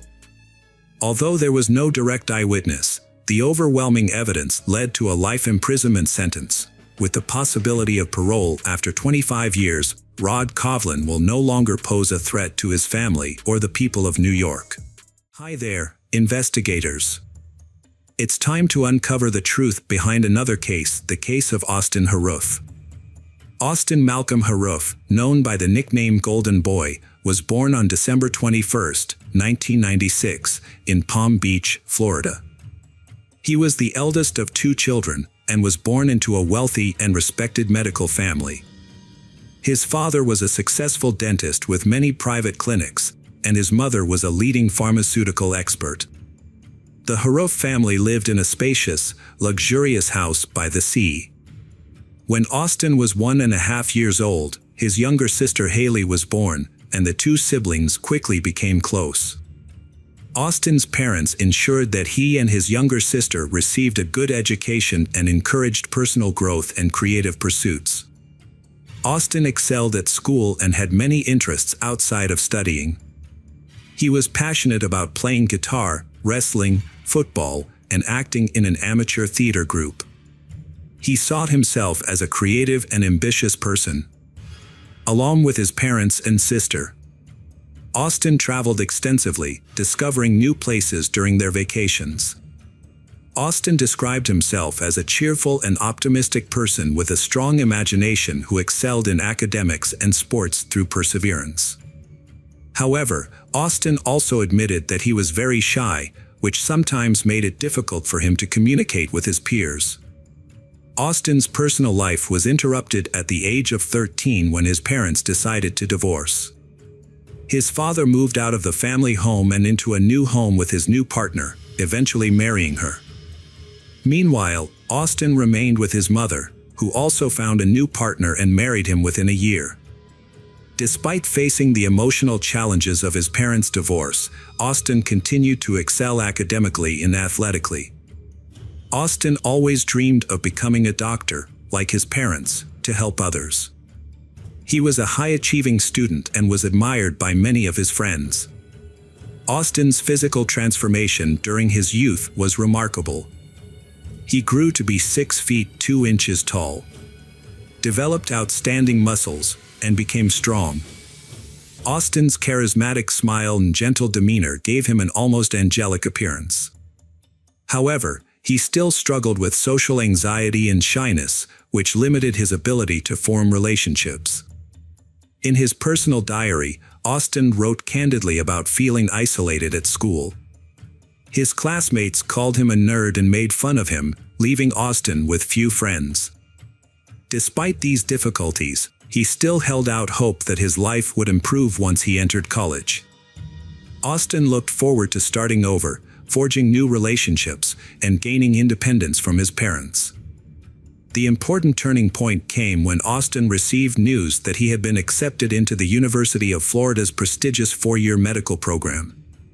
This achievement promised to open the door to a successful and rewarding medical career, with the opportunity to continue his studies at any of the top medical schools in the country. Overjoyed by this news, Austin felt like his dream was finally within reach. As he prepared to enter this new chapter, his parents drove him to the college campus in late August. With excitement mixed with trepidation, Austin began his journey to becoming an independent adult, documenting his experiences in his first vlog. During his freshman year, Austin became deeply interested in bodybuilding and spent a significant amount of time in the gym, achieving notable results. He had developed strong muscles, but his success was partly due to steroid use. Austin had openly discussed steroid use in a YouTube vlog he had started in the spring of 2016. Austin had posted various videos to his channel, including discussions about sports and fitness, musical performances with his guitar, and philosophical musings on life. However, over time, his posts became increasingly disturbing. Austin began warning his followers about the dangers of steroids, claiming that they could cause serious mental health consequences and drive a person crazy.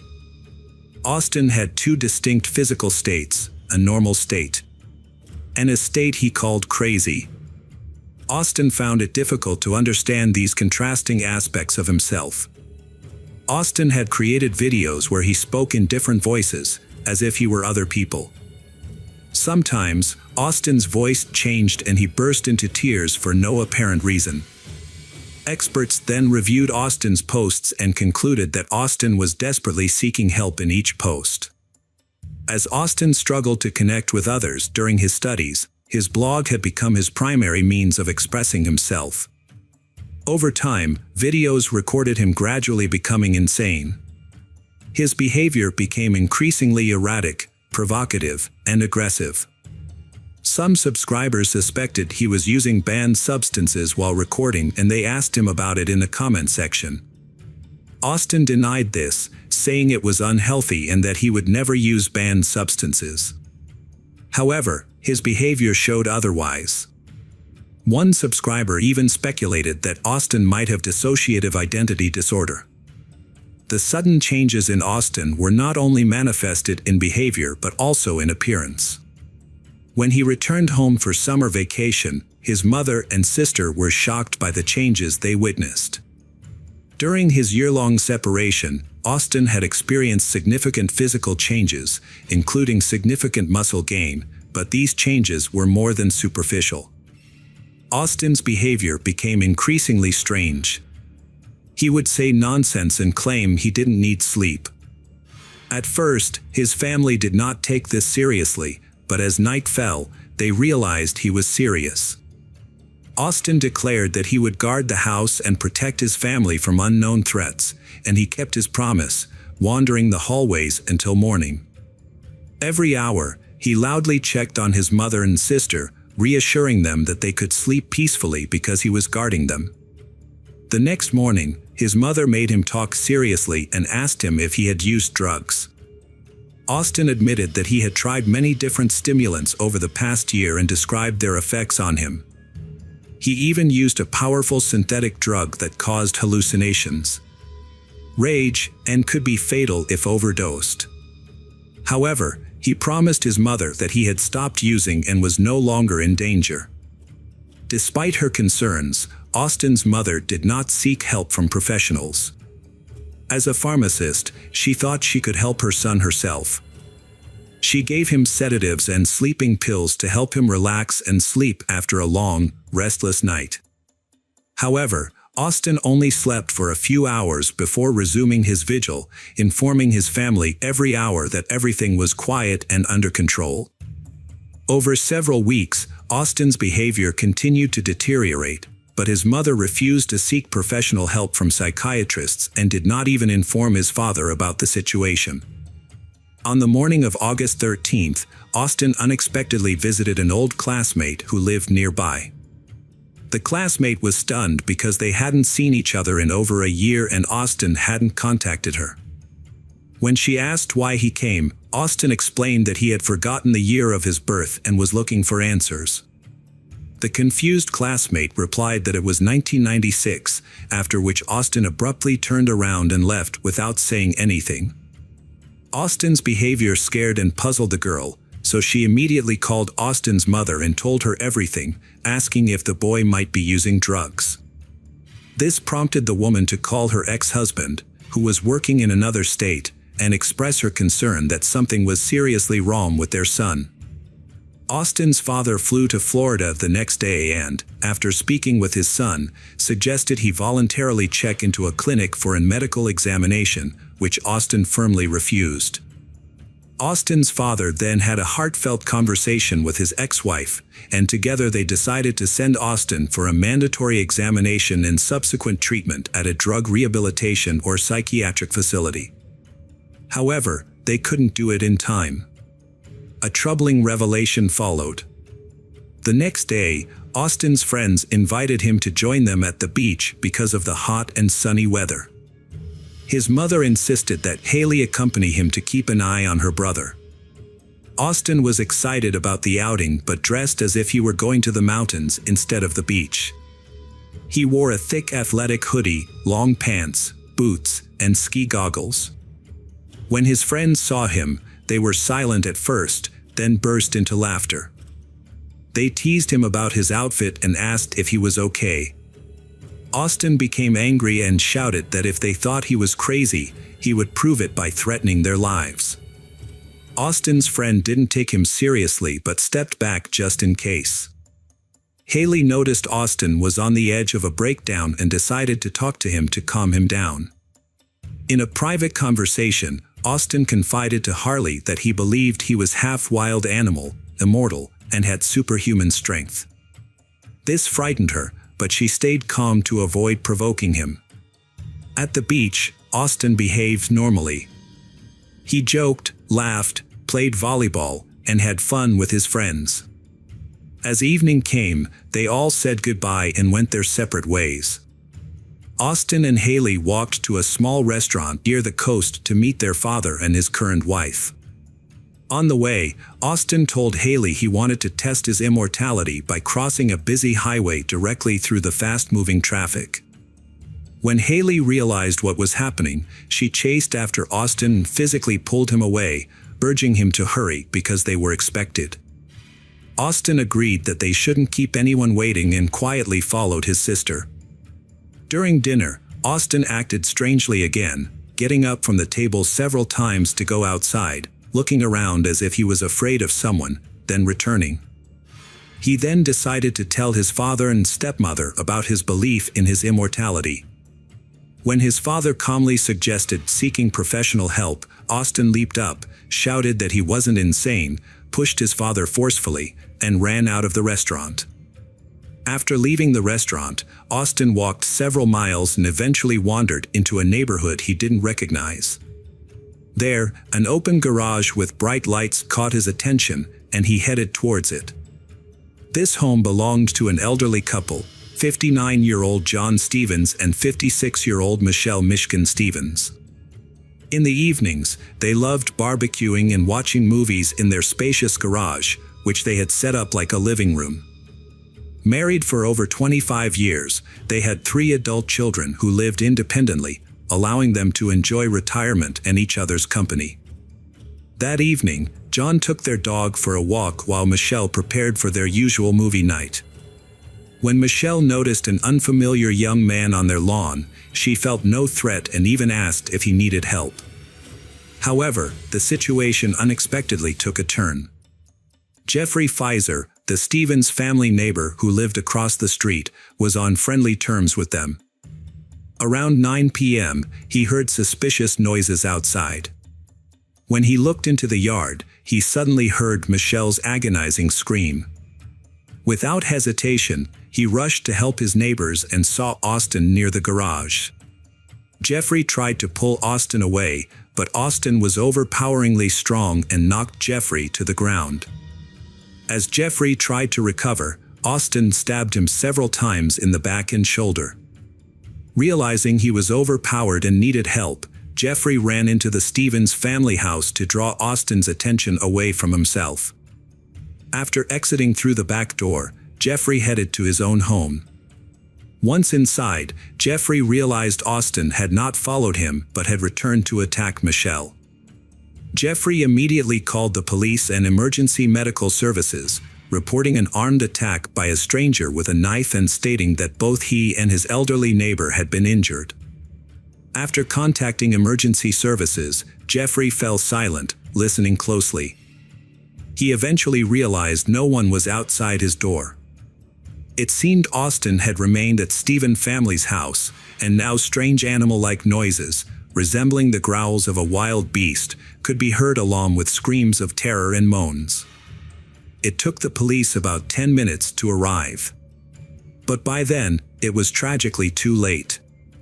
The sight that awaited them was horrifying. 2 officers approached the garage with weapons drawn, only to be halted in shock at the doorway. There, in a pool of blood, lay the lifeless body of Michelle Stevens.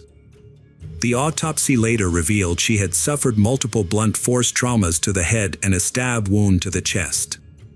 A bit further inside, in the dim light, 2 more individuals were on the ground. John was reaching out, pleading for help with a strained voice. Above him, Austin was seemingly choking him. The officers demanded that Austin release the victim, threatening him with their guns. However, Austin showed no response, and firing was too risky due to the possibility of hitting both people. Instead, one officer drew a taser and warned Austin. Only then did he see that Austin was not just assaulting but actually biting John's face, holding his head and neck firmly. Beneath John spread a vast pool of blood, with a chunk of flesh missing from his left cheek. And his lip, nose, and ear were also mutilated and seemingly chewed off. John was immobilized, barely able to move, silently pleading for help. The officers shocked the attacker with the taser, but he seemed unaffected, continuing to tear at John's face with his teeth. A kick to Austin's face only made him growl loudly and bite into Stevens's cheek again. Reinforcements arrived, including a police dog that was unleashed on the frenzied young man. The dog latched onto Austin's arm, but he seemed to feel no pain, breaking free and injuring himself further. A powerful kick from an officer finally disoriented Austin long enough to handcuff him.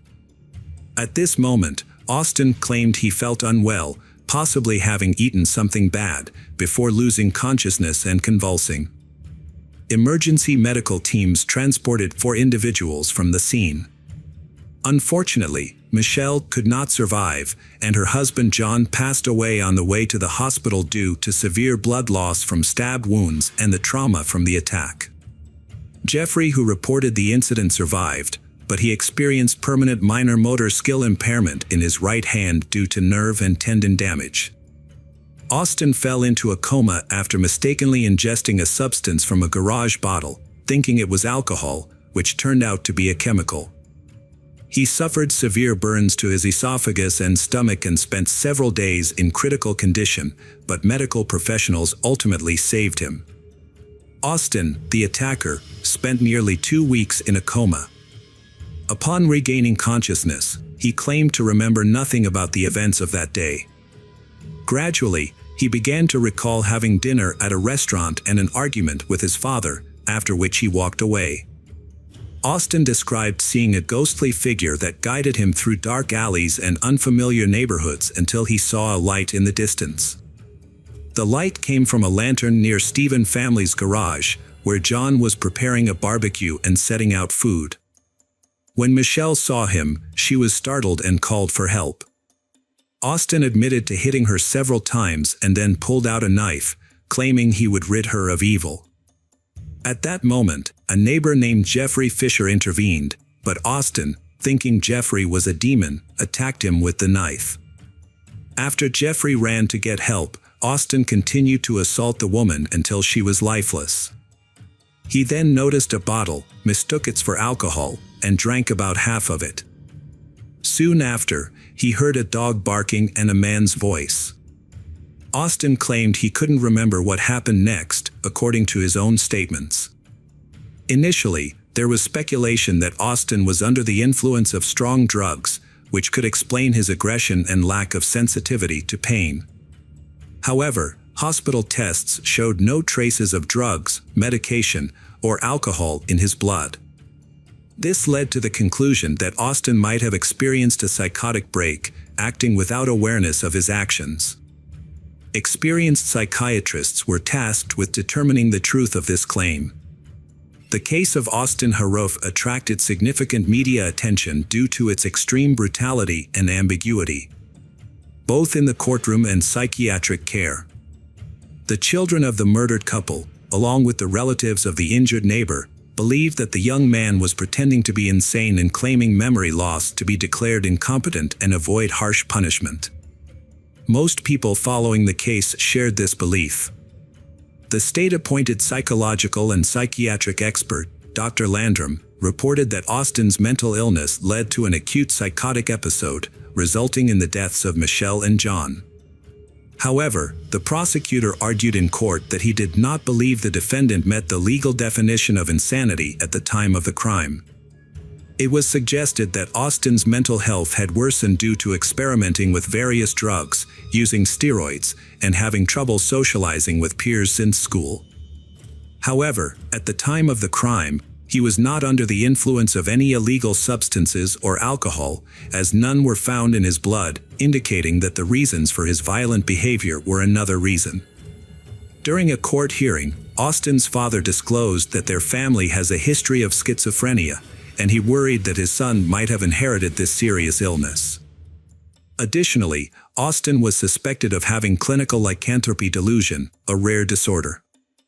This might explain why he acted like a wild animal and seemed immune to pain, although no psychiatrist confirmed this diagnosis.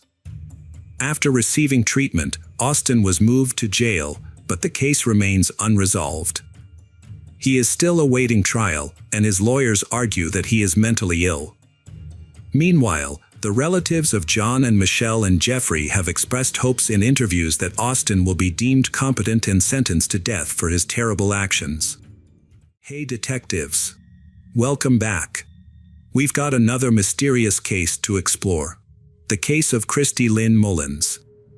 Christy Lynn Mullins was born on August 28, 1960, in Columbus, Ohio, one of 6 children in a large family. They lived in a quiet neighborhood, away from the noise and chaos of the city. In the summer of 1975, 14-year-old Christy spent most of her days socializing with friends and family, often going to the local neighborhood swimming pool. In late August, Christy babysat for a family friend on the evening of August 22nd. The next day, August 23rd, she woke up around noon and decided to go swimming to cool off. She invited her sister Kim to join her and they went to the residential area. While Kim went swimming, Christy relaxed on a deck chair. A short time later, Kim went ashore and found Christy nowhere to be seen, but Kim decided not to look for her and instead stayed at the pool. Surprisingly, when Kim returned home, Christy was not there. Hours passed and Christy still hadn't come home. Kim became even more worried. She decided to look for Christy and ran into a neighbor who told her that the police had found the body of a young woman a few miles away, but they had not been able to identify it. Kim rushed home to tell her parents, who immediately called the police to report Christy missing. It was very likely that the body found belonged to Christy, so the police directed them to the morgue for identification. Although it was difficult to recognize the identity of the body due to the severely bruised face, Christy's mother eventually accepted that the body was Christy's, her beloved daughter, thanks to the birthmark on her leg. Police later explained to the family what had happened. It turned out that at about 2:30 p.m. that same day, a man reported finding a body in the woods behind the local shopping center. He, his wife, and son had gone there to buy toys, but before entering the store, their son wanted to take a walk on the trail behind the building. This path was a popular walking path leading to a river and the area was famous for its beauty. Together with his parents, the son went for a walk on this trail. During their hike, they came across a disturbing scene about 10 yards down the trail. A man was kneeling on top of someone and repeatedly beating him with a wooden object. When he saw the family, he immediately ran away. The father rushed to the scene and found a seriously injured little girl covered in blood. His wife, who had medical training, checked the victim's pulse, but there was none. The father quickly went to a nearby shopping center and called the police from a store. He and his wife provided investigators with a detailed description of the suspect, who was a tall, slim young man with long black hair, wearing jeans shorts and boots, about 20 years old. Police created a sketch of the suspect based on their description and distributed it to patrol officers. However, the investigation of the crime scene yielded no results. The wooden object used as the murder weapon was found, but they discovered no other evidence linking the perpetrator. Notably, the victim's hands were tied with a telephone cord and her bikini top was pulled down. Her t-shirt and shoes were found next to her body. Despite these signs, forensic experts found no evidence that a sexual assault had occurred. Luckily, detectives were able to continue their investigation thanks to new information from Kim, who told them about a conversation between Christy and a friend, Carol. The police summoned Carol. Carol recounted to police a suspicious phone call she had received from a stranger claiming to be a local DJ. The man had called her to talk about a fake cheerleading competition at the state fair, which was supposedly being held behind the local shopping mall. He announced the event would start at 1:45 p.m. and had told Carol to wait for someone at the entrance to the forest trail. The police were skeptical about Carol's story, and when they dug deeper, they discovered many inconsistencies. According to Carol, she had originally planned to attend the event with her sister, but they had run into Christy and her sister on the way. Carol then invited Christy to join her and they left their sisters behind to go to the mall. However, when they arrived at the entrance to the woods, no one appeared and Carol claimed that she had gone to the shopping center to ask for the time. When she turned around, Christy was gone. The police investigation revealed that there had been no cheerleading competitions in town, casting doubt on the reason for Carol and Christy's trip to the woods. Police suspected that the mysterious phone call might have been a ruse to lure Carol into the woods, but they were unable to trace the call to identify the caller. Further investigation revealed discrepancies in Carol's story. She claimed to have met Christy and her sister on the street, but Kim said they had been at the pool and Carol had come to meet them there. Additionally, Christy's mother reported a strange conversation with Carol later that evening, which raised further suspicions. Carol apologized to Christy's mother and revealed that she had been the intended target of a murder involving two people. However, she quickly retracted her words and left. Christie's mother reported this to the police. The police questioned Carol again, but she denied making a statement and stuck to her original story. Carol was then given a polygraph test, which did not reveal any signs of deception when Carol answered key questions. As a result, investigators shifted focus away from Carol and pursued other leads. Police intensified their search for the killer 3 days after Christie's murder. A police officer patrolling the streets of Columbus spotted a man who bore a striking resemblance to a sketch of Christie's killer. Patrol officers quickly called detectives to the scene and asked Jack to accompany them to the station for questioning. The man, Jack Carman, 25, agreed to go with them. However, the police soon realized that Jack was severely mentally disabled, with an IQ of about 50 points. Results based on many different tests. As a result, Jack had limited communication skills and could not read or write. He was cared for by a specialist medical facility and lived in a supervised apartment. Despite these challenges, detectives could not ignore the striking resemblance between Jack and the composite sketch of the suspect in Christie's case. The interrogation process was extremely difficult due to Jack's limited ability to understand and answer questions. Most of the time, he just answered with one word or stayed silent. The detectives began to question whether Jack was capable of fully understanding their questions. To improve the situation, they had to ask very simple and specific questions. After 6 hours of questioning, detectives were finally starting to get results. They were finally able to extract a confession from Jack. According to his testimony, on the day in question he had left his apartment, taken the bus to the shopping center and bought a shirt and pants. As Jack walked through the parking lot, he saw Christie sitting on a fence near the entrance to a wooded trail. He approached her, tied her up by tying her hands, and then dragged her into the woods where he carried out the assault. After the attack, Christie tried to run away, but Jack quickly caught up with her. He picked up a nearby piece of wood and repeatedly hit her in the head. Jack then ran to the main road in front of the shopping center and boarded the bus. The next day, police took Jack to the forest where he allegedly committed the crime. There, he pointed out the exact spot and provided specific details that only the perpetrator would know, including the fact that the piece of wood used to strike the victim broke in half. Investigators also verified the testimony, asking the couple who found Christie to identify the person they had seen on the day of the incident. Both identified the man they had seen as Jack. As a result, Jack was charged with multiple offenses, including assault and murder. The prosecution chose to include it in the charges. The prosecutor initially sought the death penalty, but Jack's lawyer negotiated a deal. In exchange for a life sentence, Jack would plead guilty before the judge, thereby avoiding execution. The case moved swiftly, with thousands of people following.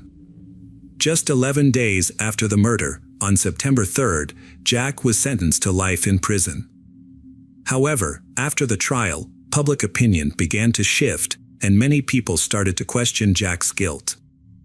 As more details about his confession and his background emerged in the media, people began to wonder whether he was truly capable of committing such a heinous crime. Those who knew Jack found it hard to believe that he was capable of the crime. He was a passive, timid, and compliant person who would agree to anything if pushed hard enough. In the past, he had even taken the blame for something he didn't do, like the time he claimed responsibility for breaking a boiler at a charity center, when in fact someone else was to blame. This behavior raised doubts about his ability to make a genuine confession to the crime. His supporters felt that the police must have manipulated him into confessing by feeding him information and asking pressured questions. For instance, if the police asked him if he hit the victim with a piece of wood, and he answered yes, they could use that as a confession. However, this approach can be unreliable, especially considering Jack's tendency to confess to anything when under threat. Even the mention of the electric chair was enough to make him agree to whatever the detectives wanted. Furthermore, the police took Jack to the crime scene at the same time as the witnesses, a married couple who later identified him at the police station. This raised concerns that the witnesses had been biased, as they had already seen Jack and knew he was a suspect, despite the police's claims that they never crossed paths. There were several red flags surrounding Jack's alleged involvement in the crime.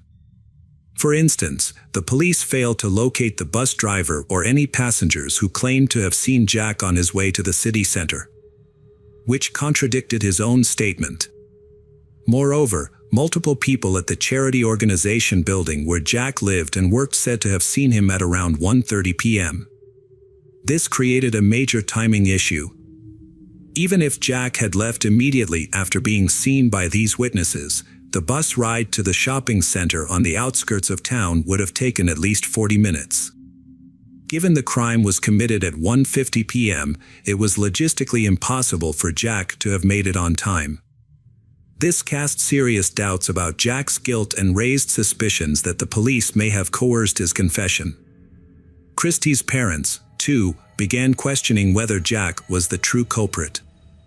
At the height of the controversy, approximately 70 individuals gathered in front of City Hall on September 9th to draw attention to the case and advocate for a comprehensive investigation. They established a public committee aimed at securing justice for Jack. As a result, Jack was assigned a new lawyer, who swiftly petitioned for a case review. After several months, a judge dismissed Jack's original confession and ordered a new trial, putting the onus on the prosecution to establish his guilt from the beginning. This marked a daunting challenge for the prosecution, making their case almost unviable. Norman Mills, Christie's father, began his own investigation while preparations for the new trial were underway. Dissatisfied with the way the detectives had worked, Norman took matters into his own hands. Immediately after the murder, Norman and several neighbors searched the area where Christie was found.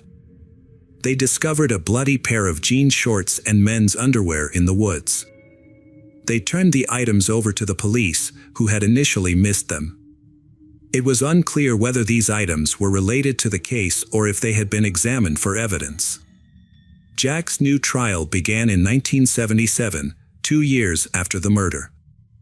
The defense had two tasks: first and foremost, to prove Jack's innocence and also to try to identify the real killer.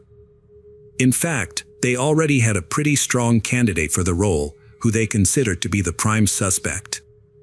The man who found Christ's body along with his wife was Henry Newell, who was 25 years old at the time of the murder. At the beginning of the trial, Jack's lawyers had amassed an impressive list of reasons to suspect Henry of murder, and during the trial, the list grew even longer. Initially, Henry attracted attention because of his criminal record. Beginning in his teenage years, he had been arrested multiple times for various crimes, serving 3 prison sentences. He had successfully escaped from prison twice before being captured and brought back. At the time of Jack's trial, he was serving his 4th sentence, this time for burning down a house to collect insurance money. Lawyers also reviewed evidence from Christ's case and found some very suspicious details in his testimony. Henry said he had found her body, ran over, and threw a bloody piece of wood aside. He explained this by saying that he was in a state of shock at the time. But acting like that still seemed odd. Why did he pick up the murder weapon and throw it from his body for no apparent reason? He also testified that he thought the girl was still alive, so he took off his shirt and pressed it to her face. This action also raised questions. Did he actually try to stop the bleeding, or was his shirt stained with blood during the murder, and he needed to justify it somehow? Jack's lawyer found a store clerk in the mall where Henry had run to call the police. She said he was not wearing a shirt but was wearing jean shorts, although by the time police arrived, he was wearing a different pair of pants. The employee also confirmed that Henry had a new bruise on his face, as if someone had hit him. When asked why she didn't immediately report this to the police, she said no one had asked her. The officers themselves should have noticed this bruising but ignored it.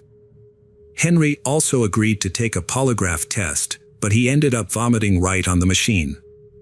Another witness was Henry's neighbor, who said that on the night of the murder, he had talked to Henry and noticed many new scratches on his hands. The man also mentioned seeing a telephone cord in Henry's garage that was the same color and shape as the cord used to tie the victim's hands. That's not all. The neighbor said that Henry had once told him a very strange story. He claimed to know Chris's 14-year-old friend Carol and that they had once swum naked together in the pool. This story shocked everyone involved in the case. It turned out that Henry was acquainted with Carol, who was also directly involved in the case. His wife, Pam, also testified in court, saying everything had happened exactly as they told police on the first day. They had gone to the mall, and their son wanted to go for a walk. They went into the woods and found the body. Pam added that up until that point, Henry had remained at home and only stepped outside for a few minutes to scare away neighborhood children who had begun throwing firecrackers into their yard. Carol also testified, saying she had never met Henry. She was also asked about her intentions in telling Chris's mother that things should not have escalated to this point, but Carol again claimed she did not remember saying anything like that. Henry himself repeated his story without any changes and insisted that he had nothing to do with the crime. One of the most important moments of the trial was the showing of the entire recording of Jack's interrogation. After watching it, it became clear to everyone that Jack had simply been forced to confirm the detective's words that he had committed murder. Jack barely said anything and didn't seem to fully understand what the police wanted from him. But that was not the most important moment of the trial. On the fifth day, another unexpected witness appeared. It was Bobby, Henry's stepson, and his testimony truly shocked everyone following the case. Bobby revealed that that day, Henry had indeed gone out of the house to chase away the children who had thrown firecrackers into the yard. When Henry returned home, his shirt and sandals were missing, and Henry had scars on his hands and face. Bobby was told by his parents that they would be going to the shopping center, but when they arrived, they instead took him on a walk in the woods behind the center.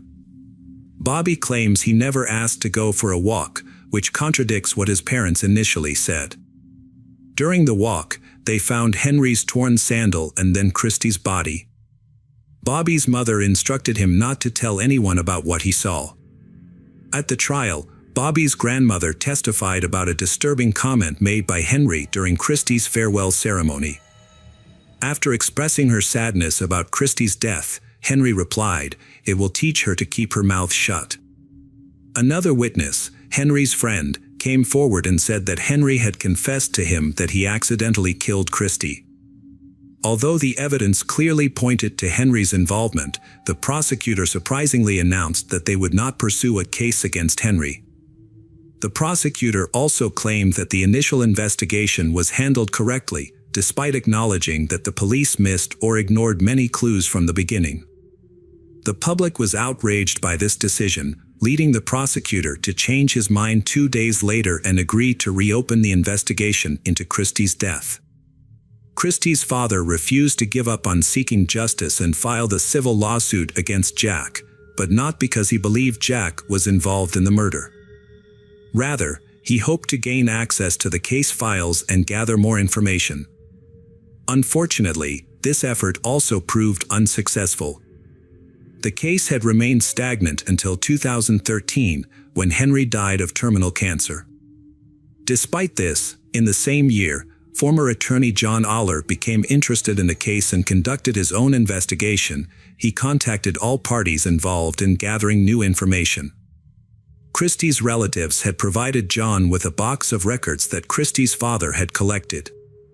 After reviewing the records and talking to dozens of people, John believed that Henry was the culprit behind Christy's murder. John's investigation revealed that Carol had bought marijuana from Henry, which made him suspect that Henry was involved in the crime.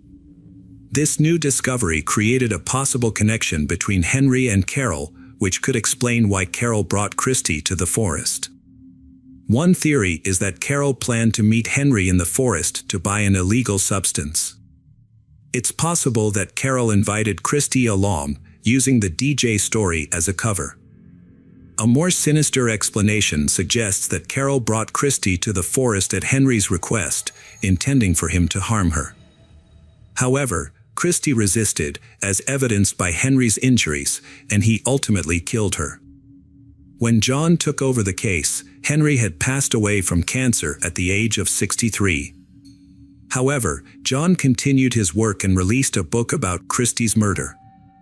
The release of the book sparked a new wave of interest, and Christie's relatives demanded that the investigation be reopened.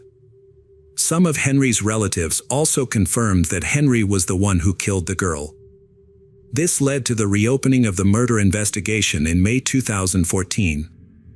Detectives re-examined the evidence, interviewed dozens of people, and reassessed Henry's confession.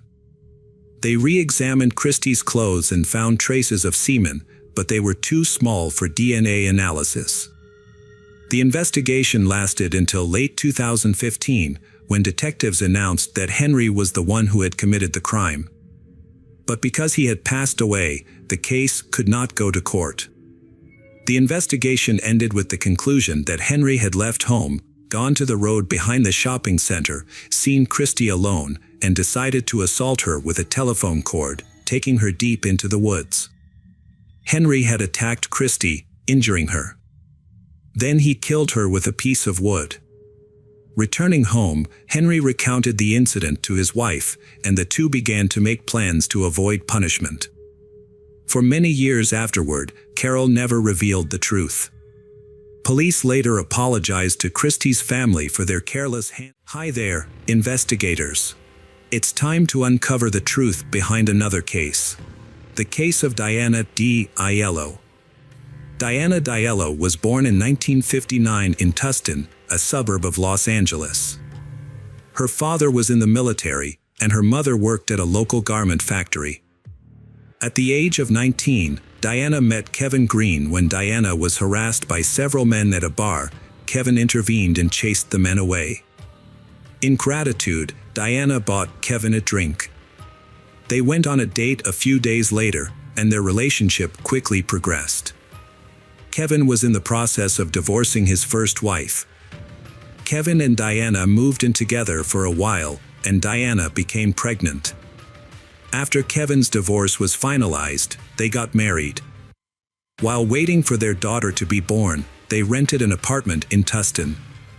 Kevin worked as a helicopter mechanic at a nearby Marine Corps base, while Diana stayed home to prepare for the baby's arrival, having previously worked with her mother in a garment factory. By late September 1979, Diana was nearly 9 months pregnant. On the evening of September 30th, Kevin and Diana got into an argument after watching a movie together. The impending birth of their daughter had put a strain on their relationship. To calm down and avoid escalating the situation, Kevin decided to drive to a nearby restaurant. About 40 minutes after the incident, Kevin called the local police department to report that his wife, Diana, had been shot and needed immediate medical attention. Police arrived on the scene shortly after receiving the call. When they entered the apartment, they found Diana lying on the bed, covered in blood, with a head wound that appeared to be a gunshot wound. However, upon closer examination, paramedics later determined that the wound was actually caused by blunt force trauma. When the police checked on Diana, found her alive and provided first aid until the ambulance arrived, they asked Kevin to leave the room. After the paramedics took over, they carefully transported Diana to the hospital. Meanwhile, the police asked Kevin to stay behind to give a statement. He told police that he and his wife had been arguing, so he decided to leave the apartment to calm down and buy some burgers at a fast food restaurant. In his haste, he realized he had left his keys inside, but chose not to go back to get them. Instead, he locked the door and went to his car. As Kevin drove away from the apartment complex, he noticed a truck with its back door open, and an African-American man walking back and forth toward the truck. It was late, around 2 a.m. He drove to the fast food restaurant he frequented, but it was busy, so he went to another location a few miles away. After buying a burger, he drove home, which took 40 minutes. When he arrived, he found the front door wide open. He rushed inside and found his wife, Diana, covered in blood. He immediately called the police. Kevin's story had some suspicious signs, but when the police checked the fast food bag, they found the food was still warm and the receipt confirmed the time and place of purchase, supporting Kevin's story. As a result, the police allowed Kevin to go to the hospital, but not before asking him to provide a blood sample for further investigation. Although DNA analysis was not available at the time, experts could still compare the blood found at the crime scene with Kevin's blood type. When Diana arrived at the hospital, doctors determined that her head wound was not caused by a gunshot. Instead, it was likely inflicted by a small, heavy object. Unfortunately, Diana fell into a coma. The medical team worked diligently for several hours to save both her and her unborn child. After many hours of intense care, they were able to stabilize Diana's condition, but she still required surgery. During the investigation, police asked medical experts to determine whether Diana had been sexually assaulted. The experts confirmed that Diana had indeed been sexually assaulted, finding semen on her body. However, Kevin testified that he and Diana had had sex just hours before the argument. Diana and Kevin's family stayed in the hospital all night. And the next morning, the baby's condition suddenly took a turn for the worse. Doctors tried, but the baby did not survive. Although Diana remained in a coma, her chances of survival had improved. However, doctors warned that she could suffer long-term effects. Although Kevin had an alibi, police were not quick to clear him due to several inconsistencies in his story.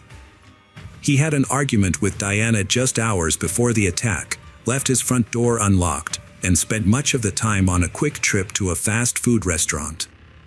His claim of seeing a suspicious person near his home at night also raised suspicions.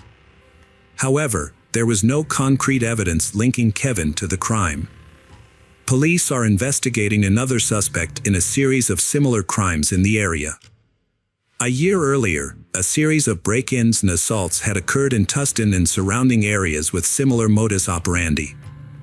In December 1978, a 17-year-old girl was killed after being beaten with a piece of wood and sexually assaulted. 4 months later, a 21-year-old woman was murdered and sexually assaulted. In July 1979, a woman was attacked in her apartment but survived, although she was in a coma for several weeks. Her testimony provided no new leads. Prior to Diana's attack, a similar attack occurred in September 1979, when a 34-year-old woman was murdered. A series of crimes occurred, all with striking similarities to the attack on Diana. The police believed they were dealing with a serial killer and focused their efforts on capturing him. To address the growing concern, the police decided to issue a public warning through the media, specifically targeting women living alone and those living in low-rise apartments, who appeared to be the serial killer's favorite targets. The warning caused panic, and in response, the police increased night patrols in the area. The police began by interviewing and soon received their first leads. Several of the victims' neighbors reported seeing a suspicious white man with thick black hair near their home. Although the description was somewhat vague, the police were able to identify several men who matched and investigate them. Unfortunately, these leads did not lead to any cases. A week after Diana was attacked, her doctors informed her loved ones that she had finally regained consciousness. However, there was a serious concern: Diana was unable to speak or remember anything. According to her doctors, her brain was still recovering. Around the same time, another attack occurred in Tustin. An unknown assailant broke into the apartment of a 24-year-old woman, striking her multiple times with a piece of wood and sexually assaulting her. Tragically, the victim died, and the police were once again unable to catch the perpetrator. Diana spent several days in the hospital, recovering from her injuries. During this time, her mind slowly cleared, but she had lost almost all of her memory. Doctors told her family that her memories might return, but warned them not to remind her of anything, letting her remember on her own. After being stabilized, Diana was discharged from the hospital and her family took her home. Her husband Kevin had to work at the military base, so Diana was sent to live with Diana's parents.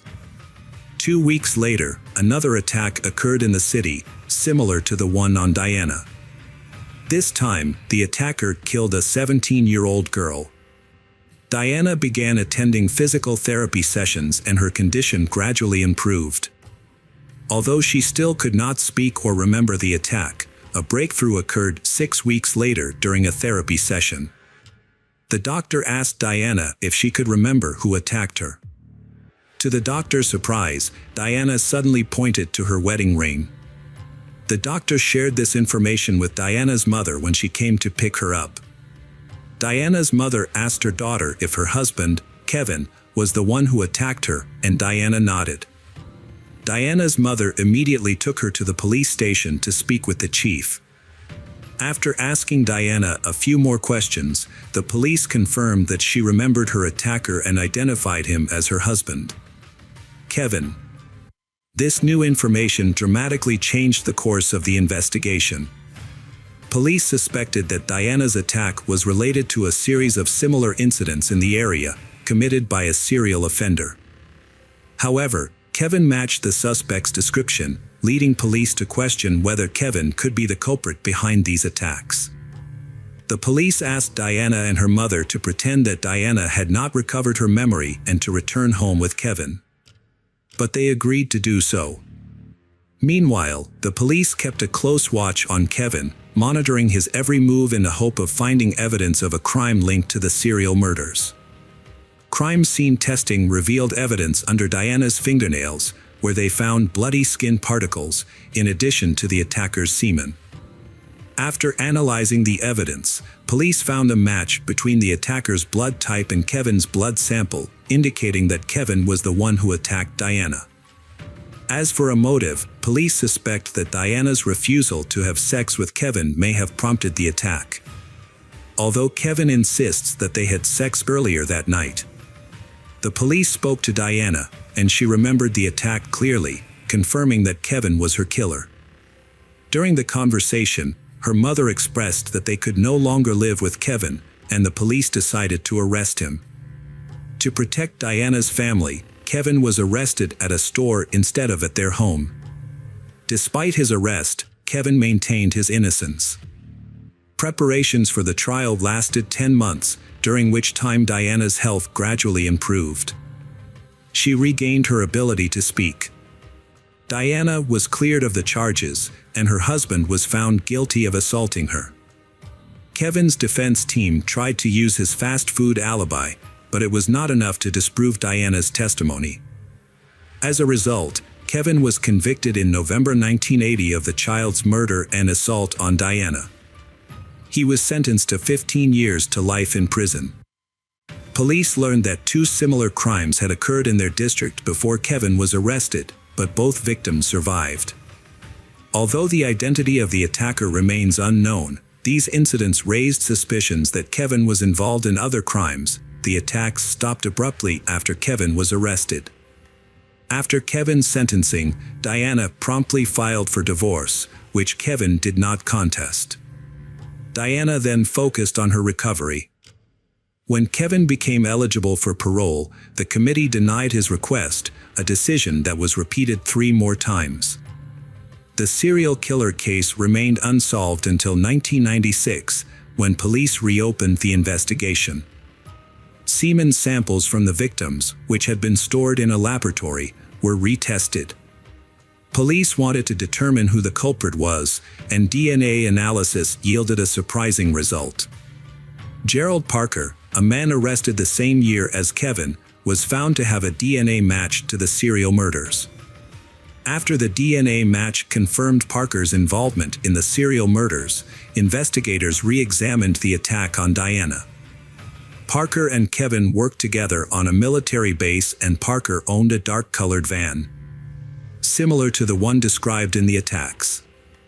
During his initial police interview, Kevin reported seeing an African-American man near a dark-colored truck in front of their home on the day of the attack. This information led police to consider the possibility that Parker was involved in the attack on Diana. While Kevin was in jail, the local prosecutor updated him on the progress of the Bedroom Basher serial murder investigation. The prosecutor asked Kevin to provide a DNA sample, which he quickly agreed to. While the DNA analysis was underway, police visited Parker in prison to discuss the case. Although they had not yet formally charged him with the attacks, they hoped to gather more information. Parker initially denied any involvement in the crimes, so detectives focused their questioning on the attack on Diana. During questioning, Parker revealed that on the night of the incident, he drove his truck to Kevin's house, intending to circle the neighborhood, looking through the ground floor windows for a victim. However, this time, he heard screaming coming from Kevin and Diana's apartment, and when Kevin left the house, Parker noticed that the door was unlocked, so he waited a few minutes before entering the apartment and attacking Diana. Parker revealed that he did not know Kevin's wife because they worked in different areas of the military base. He also confessed to committing 6 murders and 3 non-fatal attacks. After Parker's confessions, DNA evidence confirmed his guilt and Kevin's innocence. The prosecutor quickly moved to overturn Kevin's sentence, and he was released from prison after 16 years. The case has caused widespread outrage, not only because an innocent man spent nearly half his life in prison, but also because it took so long for police to identify the real killer. When Kevin was released, the state of California paid him $10,000 in compensation, a relatively small amount. Years later, he received an additional $100 for each day he spent in prison, totaling $620,000. Despite Kevin's exoneration, his wife Diana initially refused to believe he was innocent. She had previously claimed that Kevin was her only attacker. However, after DNA evidence from her body matched Parker's, she changed her story. Diana reported that Kevin attacked her before leaving the apartment, and then Parker entered and attacked her as well. However, Parker said that when he entered the house, Diana was lying on the bed without any injuries or signs of distress. He also admitted to hitting her on the head. Diana's family proposed an alternative theory, suggesting that Kevin might have conspired with Parker to commit the crime, which would explain why Kevin left the house that night, leaving the door open. However, Parker denied knowing Kevin, pointing out that the military base was large and many people didn't know each other personally. Parker denied knowing Kevin. Kevin also denied any involvement with Parker, insisting that he would never harm Diana or their unborn daughter. He explained that he left the door open because he didn't want to go back to get the keys after their argument. And he still blames himself for that decision. As for Parker, he was sentenced to death in 1999, but this sentence has yet to be carried out. After years of waiting on death row, California imposed a moratorium on executions, and as a result, Parker remains incarcerated. Hello, crime enthusiasts. Are you ready for another chilling investigation? The case of Debbie Lynn Randall. Debbie Lynn Randall was born on August 21, 1962, in Marietta, Georgia, to a loving family with 2 older brothers. Her parents divorced when she was young. Her mother later married a man named Roy, who became Debbie's stepfather. The family lived in a small apartment building. Debbie was a cheerful and sociable child. On the evening of January 13, 1972, after dinner with her family, Debbie went to the laundromat to supervise the laundry. Debbie's home was just a short distance from the laundromat, so her mother wasn't overly concerned about her safety when she was sent to do the laundry. The original plan was for Debbie to go with her brother, but he was feeling unwell, so Debbie's mother sent her husband to pick up the laundry and Debbie went with her stepfather, holding a box of laundry detergent. At the laundromat, Roy put the clothes in 2 washing machines and left, leaving Debbie waiting for the cycle to finish. After the wash, Debbie had to walk home and ask someone to pick up her clean clothes because she couldn't carry them herself. However, when the laundry should have been finished and Debbie still hadn't returned, her mother began to feel uneasy. It was getting dark outside, so she and her husband decided to walk to the laundromat to look for Debbie, but she was nowhere to be found. The employee informed them that Debbie had left the laundromat some time ago and had not returned. The news worried her mother, who began searching the surrounding streets with Roy. As they walked, they discovered a suspicious scene. A short distance from the laundromat, in the parking lot next to a car, there was a spilled detergent. Since Debbie had brought a box of detergent with her, her mother suspected that it might be hers. Despite expanding their search to the entire parking lot and the surrounding area, they found no other sign of Debbie. Neighbors who knew the family joined in the search. Debbie's mother decided to call the police for help. The police investigated the parking lot and discovered their first clue: spilled laundry detergent just inches from a parked car, and on the car door, they found several clear fingerprints. The police found fresh fingerprints on the car that were located lower than the handle, which seemed unusual.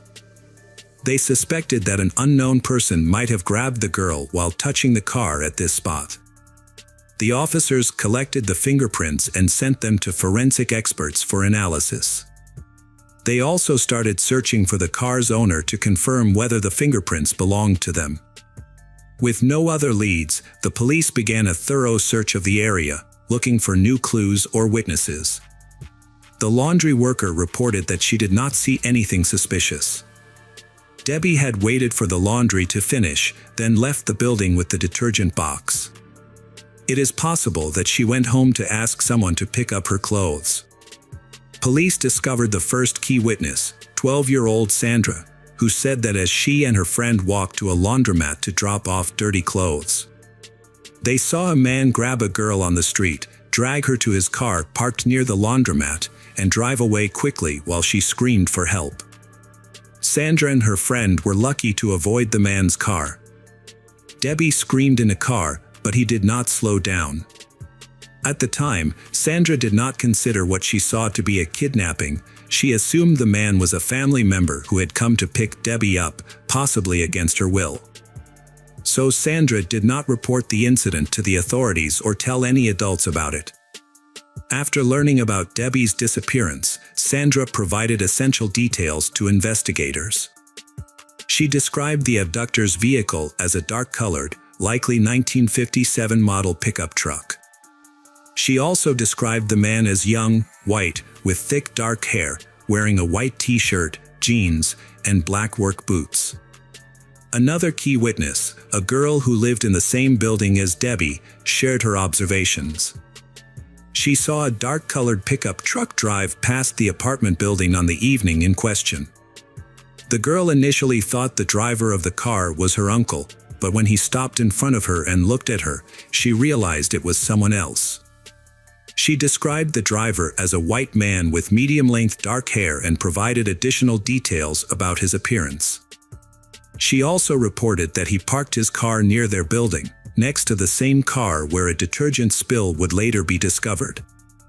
Another witness, a man who lived near the girl's home, reported that a dark-colored pickup truck, possibly a Dodge, almost hit him while he was driving to visit his wife in the hospital. The driver appeared to be in his 30s with dark hair, and the witness saw a girl in the car trying to escape while the driver held her with one arm. Based on these accounts, the police believed Debbie had been kidnapped. They circulated the suspect's vehicle to all patrol units and created a composite sketch of the driver based on descriptions from witnesses. Some officers searched for similar vehicles and checked their owners, while others conducted a wide-ranging search for the girl. As the days passed, more volunteers and police from surrounding towns joined the search. Police questioned Debbie's family, and after investigation, they were all cleared as potential suspects. Debbie's biological father, who lived in the same city, was notified of her disappearance at work and immediately joined the search effort. Police also ran background checks on convicted criminals who lived near Debbie's home, but none of them appeared to be viable suspects. The search for Debbie continued for over 2 weeks without any significant leads. It wasn't until January 29th, when a group of students joined the search teams, that a breakthrough occurred. The students were sent to search a wooded area several miles from Debbie's house. After nearly 5 hours of searching, one of the students noticed a set of tracks on the ground that led from the trail into the forest, suggesting that something had been dragged into the woods. As they followed the trail about 150 feet into the woods, they discovered a human body and immediately contacted the police. Upon further inspection, they quickly identified the body as Debbie Randall. She was wearing the same outfit her mother had described on the day she went missing. However, her shoes were missing. The medical examination of the Debbie's body revealed that she had been strangled to death and had also been sexually assaulted. A single dark hair was found on her body, which was likely to belong to the killer. Although DNA analysis was not available at the time, experts were able to examine the hair under a microscope and estimate that it came from a man between the ages of 18 and 30.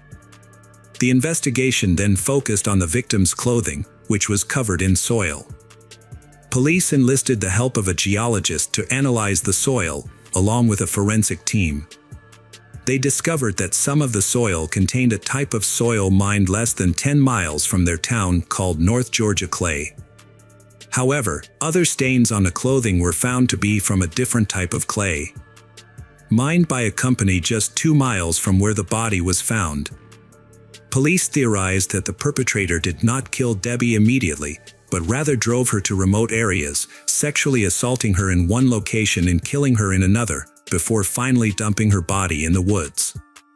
Police believe the killer may have been hired by one of the nearby mining companies. After contacting these companies, the police searched the employees of both companies but did not find the suspect or the vehicle described by the victims. Furthermore, they found fingerprints near the abduction site, but unfortunately, when these fingerprints were compared to the suspects, there was no match. Debbie's death sent shockwaves through the city, with thousands attending her funeral. Police repeatedly ran into roadblocks in their search for clues. Police officer Morris Nix investigated many suspects and eventually narrowed the list down to 4 people. For Morris Nix, Debbie's murder remained a top priority throughout his career. The case took a breakthrough with the creation of the FBI's DNA database. Experts successfully extracted a genetic profile from hair found on Debbie's body, which was then entered into the database. However, no matches were found. In 2015, 43 years after the murder, police reopened the case and decided to re-examine the victim's clothing using modern technology. The clothing had been stored in an evidence vault since the crime. When re-examined, some of the evidence had degraded over time, resulting in only a partial DNA profile. In 2018, Debbie's mother gave an interview, expressing her hope that her daughter's killer would be found. After the tragedy, she found it unbearable to stay in their apartment, so she moved to another city. Her only wish was for the case to be solved before she died. Sadly, she died of cancer at the age of 78, just weeks after the interview, and was buried next to Debbie. In 2019, the local police department received additional funding, which allowed them to conduct a more thorough analysis of Debbie's clothing. This time, experts successfully extracted a full DNA sample, but unfortunately, the perpetrator's DNA was still not found in the FBI database. Debbie's father was interviewed and shared that he thought about his daughter every day for decades. Sadly, he passed away in 2022, shortly after the interview. Police turned their attention to the first piece of evidence they had, DNA. They partnered with a Florida company that specializes in an advanced DNA analysis technique called genomics. Police provided the company with all the biological samples they had collected over the years and waited for the results.